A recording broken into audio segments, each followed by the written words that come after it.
ആ സമയത്ത് എൻ്റെ ചിന്തയെന്ന് പറഞ്ഞു കഴിഞ്ഞാൽ I am going to be the change maker of the world. ഞാൻ ഒരു ഫോൺ എടുക്കാതിരുന്ന പ്രശ്നമാണ് ഇത്രയും വലിയ പ്രശ്നമായത്. പക്ഷെ എനിക്ക് പിന്നീടാണ് മനസ്സിലായത് കോർപ്പറേറ്റ് അല്ല ഒരു സ്റ്റാർട്ടപ്പ്. എന്നോട് ആ വെൻഡേഴ്സ് പറഞ്ഞു എൻ്റെ വീട്ടിൽ വന്ന് ഇരിക്കുന്നു പറഞ്ഞു. എൻ്റെ വീട്ടിൽ വന്ന് ധരണ ഇരിക്കുന്നു. മറ്റേ ഓഫീസ് വിറ്റു, പിന്നെ അടുത്ത സ്പേസ് വർക്ക് വരാനുള്ളത് എൻ്റെ വീടല്ലേ. 1.5 കോടി രൂപ കടവായി, ഒരു ബിസിനസ് പൊട്ടി, പിന്നെ രണ്ടാമത്തെ ബിസിനസ് പൊട്ടി, പിന്നെ നമ്മളിങ്ങനെ സ്റ്റക്കായി നിൽക്കുകയാണ്. പ്രത്യേകിച്ച് കേരളത്തിൽ ശരിക്കും ഒരു പേട്രിയാർക്കൽ സിസ്റ്റം ഉണ്ട്. അന്ന് ഭയങ്കരമായിരുന്നു. ഞാൻ പറയുന്ന കഥകളിൽ ചിലപ്പോൾ ഇതെല്ലാവർക്കും ഇഷ്ടപ്പെടണമെന്നില്ല, പക്ഷെ ഓൺട്രപ്രണേഴ്സ് ആയിട്ടുള്ള തോൽവി പോയ ആൾക്കാർക്ക് പലർക്കും ഇത് റെസനേറ്റ് ചെയ്യാൻ പറ്റും. ഈ ന്യൂയോർക്ക് ടൈംസ് സ്ക്വയറിൽ എൻ്റെ വീഡിയോ വന്നിട്ട് അവരെനിക്ക് അയച്ചത് എൻ്റെ സക്സസ് സ്റ്റോറി എന്ന് പറഞ്ഞാൽ എൻ്റെ മക്കൾ ഒരു ദിവസം എന്നെക്കുറിച്ച് ഓർത്ത് പറയണം, ദാറ്റ്സ് മൈ മദർ. അങ്ങനെ വന്ന് ഞങ്ങൾ തുടങ്ങി ഞങ്ങൾ 3 വർഷത്തിൽ ഫോബ്സിൻ്റെ ടോപ്പ് 200 സ്റ്റാർട്ടപ്സിൽ സ്റ്റാർട്ടപ്പ്. ഇതൊന്നും സംഭവിച്ചില്ലെങ്കിൽ ചിലപ്പോൾ ഇന്നത്തെ ഞാൻ ഈ ABന്നോ ഈ പറഞ്ഞ സാധനമൊന്നും ആവില്ലായിരിക്കും.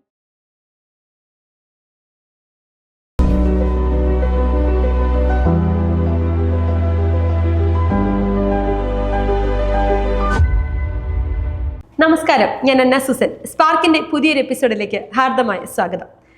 വണ്ടർ വുമൺ, തീപ്പൊരി സംരംഭക എന്ന വാക്കുകൾക്ക് ഏറ്റവും അർത്ഥമുള്ള ഒരു ഡെഫിനിഷൻ കൊടുത്തൊരു വ്യക്തി, ഒരു തീപ്പൊരി വനിതാ സംരംഭക. ഇന്ന് എൻ്റെ ഒപ്പം സ്പാർക്കിന്റെ ഹോട്ട് സീറ്റിൽ കഥ പറയാനിരിക്കുന്നത് അനുജ ബഷീറാണ്. അനുജയെ നല്ലൊരു അടിപൊളി സ്റ്റോറി നമ്മളോട് പറയാനുണ്ട്. ഒരു സ്റ്റോറിയേക്കാൾ ഉപരി ഒരു യാഥാസ്ഥിതിക മുസ്ലിം കുടുംബത്തിൽ നിന്നും ഇന്ന് ഇന്ത്യയിലെ ലിങ്ക്ഡിനിലെ ടോപ്പ് ഇൻഫ്ലുവൻസേഴ്സായി മാറിയ, അതിനേക്കാൾ ഉപരി ഒരു ഓതറായ, ഒരു മോട്ടിവേഷണൽ സ്പീക്കറായ, ഒരു റൈറ്ററായ, അങ്ങനെ എല്ലാ മേഖലയിലും കൈവച്ച ഒരു സംരംഭക. സ്വാഗതം അനുജ സ്പാർക്കിന്റെ ഹോട്ട് സീറ്റിലേക്ക്. നല്ലൊരു ഇൻട്രൊഡക്ഷൻ ആണല്ലേ ഞാൻ പറഞ്ഞത്? കറക്റ്റ് ആണല്ലോ അല്ലേ?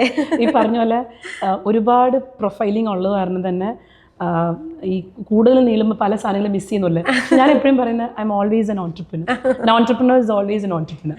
ബാക്കി ഇതെല്ലാം അലങ്കാരമാണ്. For me it's like I would like to be called as an entrepreneur. എവിടെയാണ് അനുജയുടെ നാട്? എൻ്റെ നാട് മൂവാറ്റുപുഴ. മൂവാറ്റുപുഴ എന്ന നാട് പറയാൻ വെച്ചാൽ പേര് പപ്പായുടെ നാട് അവിടെയാണ്, മമ്മിയുടെ നാട് പുനലൂരാണ്. പക്ഷെ ഞങ്ങൾ വളർന്നതൊക്കെ മൈ ചൈൽഡ്ഹുഡ് ആൻഡ് ഓൾ അതൊക്കെ കൊച്ചിയിലായിരുന്നു. ഞാൻ പഠിച്ചതൊക്കെ കൊച്ചിയിലാണ്. എന്ത് പറ്റി മൂവാറ്റുപുഴക്കാരി കൊച്ചിക്ക് വന്നേ? പപ്പ ബേസിക്കലി പോലീസിലാണ് ആദ്യം സ്റ്റാർട്ട് ചെയ്തത്. പിന്നെ പപ്പ ലൈക്ക് ലോക്കൽ അഡ്മിനിസ്ട്രേഷനിലേക്ക് പപ്പ കോർപ്പറേഷൻ കമ്മീഷണറായിരുന്നു. അപ്പം ആദ്യ സമയത്തെന്ന് വെച്ചാൽ ഞങ്ങൾ പപ്പയുടെ പോസ്റ്റിങ്ങൊക്കെ കൊച്ചിയിലായിരുന്നു. ഞങ്ങളവിടെ പഠിച്ചത്. പിന്നെ ഞാൻ സെൻറ് മേരീസ് ആംഗ്ലോ ഇന്ത്യൻ സ്കൂളിലാണ് പഠിച്ചത്. അവിടെ നിന്ന് ഈ പറഞ്ഞ പോലെ ഞാൻ കാസർഗോഡ് തൊട്ട് കൊല്ലം വരെയുള്ള സ്കൂളുകളിൽ പഠിച്ചിട്ടുണ്ട്. ഇതേ ഫ്രണ്ട്സ്, എനിക്ക് പല സ്കൂളിലുള്ള ഫ്രണ്ട്സ് എഞ്ചിനീയറിംഗ് കോളേജിൽ എൻ്റെ ഡോമെട്രിയിൽ എൻ്റെ റൂംമേറ്റ്സ് ആയിരുന്നു. അപ്പോൾ അങ്ങനെ ഒരു ഈ പറഞ്ഞ പോലെ സംഭവം ഒരുപാട് സ്ഥലമൊക്കെ കാണാൻ പറ്റിയിട്ടുള്ളതുകൊണ്ട് ഒരു അഡ്വാൻറ്റേജ് ആണ്. ഇത്രയും പേരെ നമുക്ക് പരിചയപ്പെടാൻ പറ്റും. എന്തായിരുന്നു സ്കൂളിംഗ് കഴിഞ്ഞിട്ട് ഏതാ കോഴ്സ് ചെയ്തത്? സ്കൂളിംഗ് കഴിഞ്ഞിട്ട് ഞാൻ എഞ്ചിനീയറിംഗ് ആണ് ചെയ്തത്. അങ്ങനെയാണ് ഞങ്ങൾ ശരിക്കും പറഞ്ഞാൽ മൂവാറ്റുപുഴ താമസം. ബിക്കോസ് ആ ടൈമിലാണ് ഞങ്ങൾ സെറ്റിൽ ചെയ്യുന്നത്. എൻ്റെ 12th കഴിഞ്ഞിട്ടാണ് നമ്മൾ സെറ്റിൽ ചെയ്ത് കഴിഞ്ഞിട്ട് പക്ഷേ അവിടെ ഫസ്റ്റ് ഇയർ മാത്രമാണ് ഞാൻ വീട്ടിൽ നിന്ന് പോയി വന്നത്. സെക്കൻഡ് ഇയർ കഴിഞ്ഞിട്ട് കോതമംഗലം. അതുകൊണ്ട് കോതമംഗലമാണ് എനിക്ക് കുറച്ചും കൂടെ ഒരു 3 years I would say that was more home than കോളേജിലാണ് പഠിച്ചത്. ഒരുപാട് വലിയ ആളുകളെ സൃഷ്ടിച്ചൊരു കോളേജ്. അതെ ഒരുപാട്. ഓക്കെ, അപ്പൊ പഠനം കഴിഞ്ഞിട്ട്, എഞ്ചിനീയറിംഗ് പഠനം കഴിഞ്ഞിട്ട് സ്വാഭാവികമായിട്ടും ഒരു മുസ്ലിം കുടുംബത്തിൽ നിന്നുള്ള കുട്ടി 21 വയസ്സിൽ കെട്ടിച്ചിടുക എന്നുള്ളൊരു കോൺസെപ്റ്റിലേക്കാണ് നോർമലി പോകുന്നത്. ആ കോൺസെപ്റ്റ് തന്നെ ഫോളോ ചെയ്തോ? ആ കോൺസെപ്റ്റ് തന്നെയാണ് ഫോളോ ചെയ്തത്. 21 പകരം 22.5 സമയത്തിലേക്ക് കല്യാണം കഴിച്ചു മാത്രം. ജോലി ഉണ്ടായിരുന്നതും അതും it's like A funny part. അതായത് ഞാൻ കോളേജിൽ പഠിച്ച് എക്സാം എഴുതി കഴിഞ്ഞിട്ട് ഞാൻ എൻ്റെ അങ്കിളുടെ വീട്ടിൽ വെക്കേഷന് പോയതാണ്, ദുബായ് പോയതാണ്. ആ സമയത്ത് എൻ്റെ അങ്കിളിനെ വെയിറ്റ് ചെയ്യാൻ വേണ്ടിയിട്ട് ഞാൻ താഴെ ഇരിക്കുമ്പോൾ ജസ്റ്റ് മോള് കയറിയപ്പോഴത്തേക്കിനും അവിടെ ഒരു ഇൻട്രാക്ഷൻ കാരണം അവിടുത്തെ CEO അങ്കിളിനെ കാണാൻ പറ്റില്ല, പക്ഷേ എനിക്ക് CEO കാണാൻ പറ്റി. Name was Reema. അവരുമായിട്ടുള്ള ഇൻട്രാക്ഷനിൽ കൈൻഡ് ഓഫ് അവർക്ക് ഇഷ്ടപ്പെട്ടു. എനിക്ക് അവിടെ ജോലി കിട്ടി. അങ്ങനെ എൻ്റെ 21 years അതെ വെക്കേഷന് പോയ ഞാൻ ജോലി വാങ്ങി. It was A nice experience actually. അപ്പോൾ അങ്ങനെ വെക്കേഷന് പോയിട്ട് ജോലി കിട്ടി കഴിഞ്ഞപ്പോൾ പപ്പയും മമ്മി വിട്ടോ? ആക്ച്വലി തുടങ്ങിയപ്പോൾ എല്ലാവർക്കും ഭയങ്കര സന്തോഷമായിരുന്നു. കാരണം വെച്ചാൽ പെട്ടെന്ന് തന്നെ അങ്ങ് പ്ലേസ് ആവാന്ന് പറഞ്ഞു കഴിഞ്ഞാൽ നല്ലൊരു കാര്യമാണല്ലോ. സർട്ടിഫിക്കറ്റിൽ ഒന്നുമില്ല. അവർ എൻ്റെ ഇംഗ്ലീഷ് ലാംഗ്വേജിൽ അത്യാവശ്യം എനിക്ക് നല്ലൊരു പ്രൊഫഷൻസി ഉള്ളായിരുന്നു അവർ. പിന്നെ അത് മാത്രമല്ല, ഞാൻ നേരത്തെ പറഞ്ഞില്ല ആംഗ്ലോ ഇന്ത്യൻ സ്കൂളിലൊക്കെ പഠിച്ചുകൊണ്ടായിരിക്കും ഒരു എറ്റിക്വറ്റ് ഒക്കെ എനിക്കുണ്ടായിരുന്നു. അപ്പോൾ അതുകൊണ്ടായിരിക്കും അവരെടുത്തത്. പിന്നെ ഞാൻ ആക്ച്വലി ഒന്നും കാണിച്ചൊന്നുമില്ല, വെറുതെ നോർമലായിട്ട് സംസാരിക്കുന്ന രീതിയിൽ അവരോട് സംസാരിച്ചു. എനിക്ക് അവർ CEO എന്ന് ശരിക്കും അങ്ങനെ വലിയ കാര്യമായിട്ട് അറിയത്തില്ലായിരുന്നു. അപ്പോൾ അങ്ങനെയൊക്കെ സംഭവിച്ചു. പക്ഷേ എന്നെ പറഞ്ഞ പോലെ അത് അധികം നാൾ നീണ്ടും നിന്നില്ല. 6 മാസത്തിനുള്ളിൽ എൻ്റെ കല്യാണം ഉറപ്പിച്ചു. ഞാൻ ഇവിടെ വന്നപ്പോഴത്തേക്കിനും കല്യാണം കുറി വരെ അടിച്ചു വെച്ചേക്കുമായിരുന്നു. അങ്ങനെ മൂത്ത ആൾക്ക് ആക്ച്വലി 22-ഉം രണ്ടാമത്തെ ആൾക്ക് 19-ഉമാണ്. മൂത്തയാൾക്ക് 22 വയസ്സുണ്ടോ? ഞാൻ ഭയങ്കര കണക്റ്റഡ്. ആക്ച്വലി ഞാൻ എൻ്റെ ജെൻസി ഫ്രണ്ട്സ് അവരാണ് എനിക്ക് ഈ പറയുന്ന പോലെ ഡ്രസ്സിങ് ആവട്ടെ എന്താവട്ടെ എല്ലാം എനിക്ക് സജഷൻസ് തരുന്നതും ഇങ്ങനെ ചെയ്യണം അങ്ങനെ ചെയ്യണം അതൊക്കെ ചെയ്യുന്ന എൻ്റെ ഫ്രണ്ട്സാണ് അവർ കൂടുതൽ. പക്ഷേ എനിക്ക് വളരെ ചെറുപ്പം മുതലേ ഞാൻ ഒരുപാട് ടൈം എൻ്റെ കുട്ടികളായിട്ട് സ്പെൻഡ് ചെയ്തുകൊണ്ടായിരിക്കും എനിക്ക് ഇപ്പോഴും അവരായിട്ടൊരു ബോണ്ട് ഉണ്ട്. അപ്പം അങ്ങനെ മക്കൾക്ക് വേണ്ടിയിട്ടാണ് ദുബായ് വിട്ടിട്ട് തിരിച്ച് കേരളത്തിലേക്ക് വരുന്നത്. ഇവിടെ നാട്ടിലേക്ക് വരാൻ കാരണം ഞാൻ അതല്ല, ശരിക്കും പറഞ്ഞാൽ എൻ്റെ കൂടെ മെയ്ഡ് പുള്ളിക്കാരി പോയപ്പോൾ എനിക്ക് ജോബ് റിസൈൻ ചെയ്യേണ്ടി വന്നു. പിന്നെ ഇവർ രണ്ടുപേരെയും കൊണ്ട് മാനേജ് ചെയ്യാൻ ഭയങ്കര പുള്ളിയാണെങ്കിൽ ആ സമയത്താണ് എൻ്റെ കുറച്ച് ഫ്രണ്ട്സ് M.Tech ജോയിൻ ചെയ്യുന്ന കാര്യമൊക്കെ ഏതോ ഒരു ഓർക്കൂട്ടിലോ ഏതൊരു പ്ലാറ്റ്ഫോമിൽ ഞാനിങ്ങനെ സംസാരിക്കുന്ന കേട്ടപ്പോൾ ഞാൻ വിചാരിച്ച് എനിക്ക് പെട്ടെന്ന് M.Tech ചെയ്യണമെന്ന് ആഗ്രഹം കയറി. അങ്ങനെ 10 ഇയേഴ്സിന് ശേഷം ഞാൻ നാട്ടിൽ വരുവാണ് പഠിക്കാൻ വേണ്ടിയിട്ട്. പക്ഷെ പഠിക്കാൻ വേണ്ടിയിട്ട് എനിക്ക് എൻട്രൻസ് ഒന്നും ചെയ്യാൻ പറ്റില്ല. അപ്പോൾ മറ്റേ ഡിപ്പാർട്ട്മെൻറ്റ് ടെസ്റ്റ് എഴുതി നമുക്ക് ആ വഴി കയറാമെന്ന് ഓർത്തപ്പോൾ ഞാൻ വിചാരിച്ചു അങ്ങനെയാണെങ്കിൽ കോളേജിൽ പഠിച്ച് ബിക്കോസ് ഈ കരിക്കുലം നമുക്ക് ഫ്രഷ് ആക്കണമല്ലോ. B.Tech അന്ന് പഠിച്ച B.Tech ആണോ ഇന്നത്തെന്ന് അറിയില്ല, പക്ഷേ കരിക്കുലം ഓൾമോസ്റ്റ് സെയിം ആയിരുന്നു. അതുകൊണ്ട് പക്ഷേ ഈ ഇൻഡസ്ട്രിയൽ എക്സ്പീരിയൻസ് ഉള്ളതുകൊണ്ട് തന്നെ എനിക്ക് പഠിപ്പിക്കാൻ അത്യാവശ്യം വലിയ പാടില്ലായിരുന്നു. അവിടെ നിന്നായിരുന്നു ശരിക്കും പറഞ്ഞാൽ എനിക്ക് ഈ പറഞ്ഞ പോലെ എൻ്റെ ജീവിതത്തിൽ വലിയൊരു ടേണിംഗ് പോയിൻ്റ് ഉണ്ടാകുന്നത്. എനിക്ക് അവരെന്നെ അത്യാവശ്യം ലാംഗ്വേജും എനിക്ക് കോർപ്പറേറ്റ്സുമായിട്ടുള്ള കണക്ഷനൊക്കെ കാര്യം ഇവരെന്നെ പ്ലേസ്മെൻറ്റിൻ്റെ ആ ഒരു എന്താ പറയുക ഒരു ഹെഡ് പോലെ ഒക്കെ ആക്കി.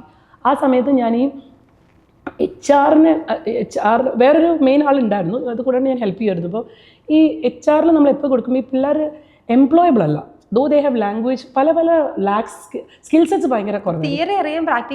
തിയറിയും അറിയാം, എന്തൊക്കെയോ കുറേ മിസ്സിംഗ് ഫാക്ടേഴ്സ് ആയിരുന്നു. അങ്ങനെ ഞാനൊരു എംപ്ലോയബിലിറ്റി കരിക്കുലം ഉണ്ടാക്കി, സ്വന്തമായിട്ട് ഉണ്ടാക്കി. അത് ബിക്കോസ് ഞാൻ പഠിച്ച കാലഘട്ടത്തിൽ ഇത് വെച്ചിട്ടും ഇപ്പോഴത്തെ ഇതൊക്കെ വെച്ചിട്ടുള്ള എന്തൊക്കെ പിന്നെ കോർപ്പറേറ്റിൻ്റെ ഭാഗമായിരുന്നല്ലോ ഞാൻ. I come from corporate. അപ്പോൾ അതെല്ലാം വെച്ചിട്ട് ഞാൻ ഈ അക്കാഡമിയും കോർപ്പറേറ്റും ബ്രിഡ്ജ് ചെയ്യാൻ ഞാൻ അങ്ങനെ ഒരു ലൈക്സ് എന്ന് പറഞ്ഞ സംഭവം ഉണ്ട്, learning innovative key employability skills. അതായത് അങ്ങനെ ഞാൻ കോളേജിൽ നിന്ന് പഠിപ്പിച്ചുകൊണ്ടിരിക്കുന്ന സമയത്ത് തന്നെ പഠിച്ചു. അപ്പോഴെനിക്ക് മനസ്സിലായത് ഇതൊരു ഐഡിയ ആണ്, ഇത് ശരിയാക്കണം. അന്ന് എനിക്കറിയത്തില്ല ഇത് ബിസിനസ്സാണ്. എൻ്റെ ഇതൊരു ഐഡിയ ആണ്. ഈ ഐഡിയ എങ്ങനെയെങ്കിലും ഇംപ്ലിമെൻറ്റ് ചെയ്താൽ കുറേ ആൾക്കാർ രക്ഷപ്പെടും, എംപ്ലോയബിലിറ്റി ഒക്കെ ഇവിടെ ശരിയാവും. ബിക്കോസ് നമുക്ക് ഈ പറയത്തില്ല എന്നാ അത് പറഞ്ഞാൽ വിശ്വസിക്കില്ല. ആ സമയത്ത് എൻ്റെ ചിന്തയെന്ന് പറഞ്ഞു കഴിഞ്ഞാൽ I am going to be the change maker of the world. ഞാൻ എല്ലാം ശരിയാക്കി ഈ ലോകം തന്നെ മാറ്റിമറിച്ച് നാളെ ഞാൻ ആൾക്കാർ എല്ലാവരും പ്രൗഡായിരിക്കും. ഇന്ന് എൻ്റെ മക്കളും എന്നെക്കുറിച്ച് പ്രൗഡാണ്. പക്ഷേ ആ വഴി ഞാൻ അതെല്ലാം എടുത്തത് ഒരുപാട് ട്വിസ്റ്റൊക്കെ ഉണ്ടായാലും തുടക്കം അതായിരുന്നു. പക്ഷേ ഞാൻ അന്ന് വിചാരിച്ച ഇത് സൂപ്പർ ഡൂപ്പർ ഐഡിയ ചെയ്ത് രക്ഷപ്പെടും. പക്ഷേ അധികം നാളൊന്നും പോകേണ്ടി വന്നില്ല. ബിക്കോസ് ഞാനിത് കോളേജിൽ നിന്ന് പുറത്തിറങ്ങി എൻ്റെ ഒരു co-founder-ഉമായിട്ട് ഞാനിത് എന്താ പറയുക സ്റ്റാർട്ട് ചെയ്തു.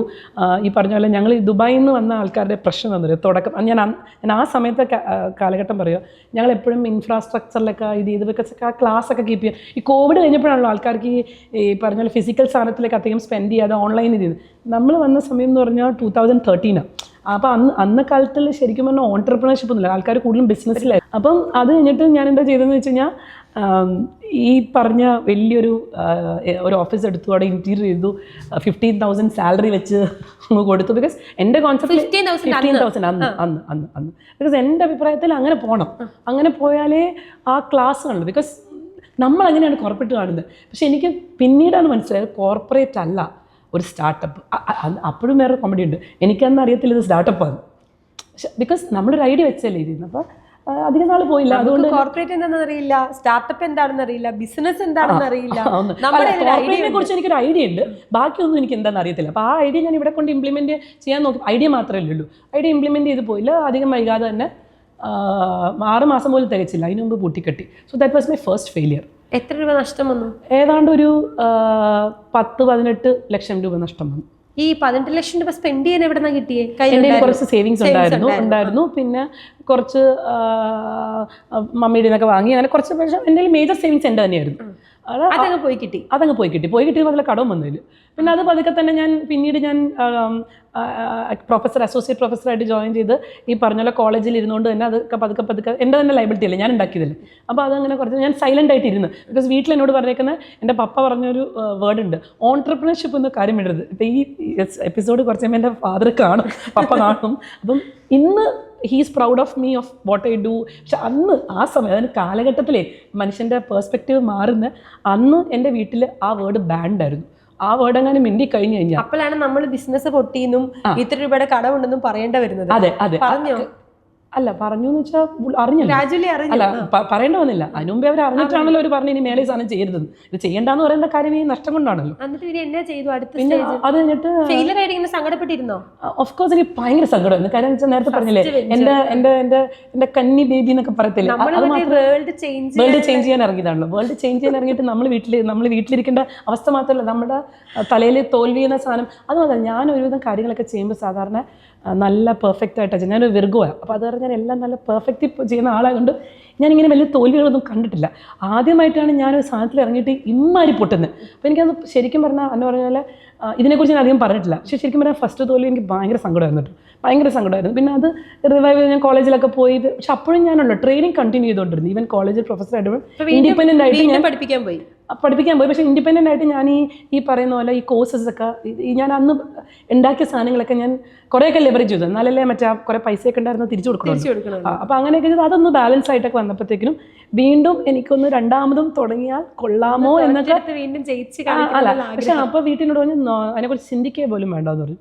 പക്ഷേ ആ സമയത്താണ് എനിക്കൊരു കാര്യം മനസ്സിലായത്, ഈ എഡ്യൂക്കേഷനൊക്കെ ഭയങ്കര കോമ്പറ്റീഷൻ ഉള്ളത് മാത്രമല്ല, ഇത് ഭയങ്കര ഇവിടെ ഓൾറെഡി വലിയ പ്ലേയേഴ്സ് ഉണ്ട്. അപ്പം ഇപ്പോൾ ഈ പറയുന്ന കാര്യങ്ങളൊക്കെ ഒന്നും ആൾക്കാരെ കൺവിൻസ് ചെയ്യാൻ ഭയങ്കര പാടും. ഇനി ഇതിൽ ഏറ്റവും വലിയ കോമഡി എന്തോ, ഞാൻ പോലും അറിഞ്ഞില്ല, ഞാൻ അന്ന് 2013 ഉണ്ടാക്കിയതൊരു എട്ടെക് സ്ഥാനം. അന്ന് എട്ടെക് എന്താണെന്ന് ആർക്കും അറിയത്തില്ല അന്ന്. പക്ഷെ അപ്പോൾ എൻ്റെ പ്രശ്നം എനിക്ക് അന്ന് മനസ്സിലായി. ഇന്ന് ഞാൻ പറയാറുണ്ട്, ഒരു എന്താ പറയുക, advice to entrepreneurs, sometimes you make things ahead of time. ആ സാധനം കറക്റ്റ് സമയത്തല്ല നമ്മൾ ഉണ്ടാക്കുന്നെങ്കിൽ 100% അത് ഫീൽ ആവും.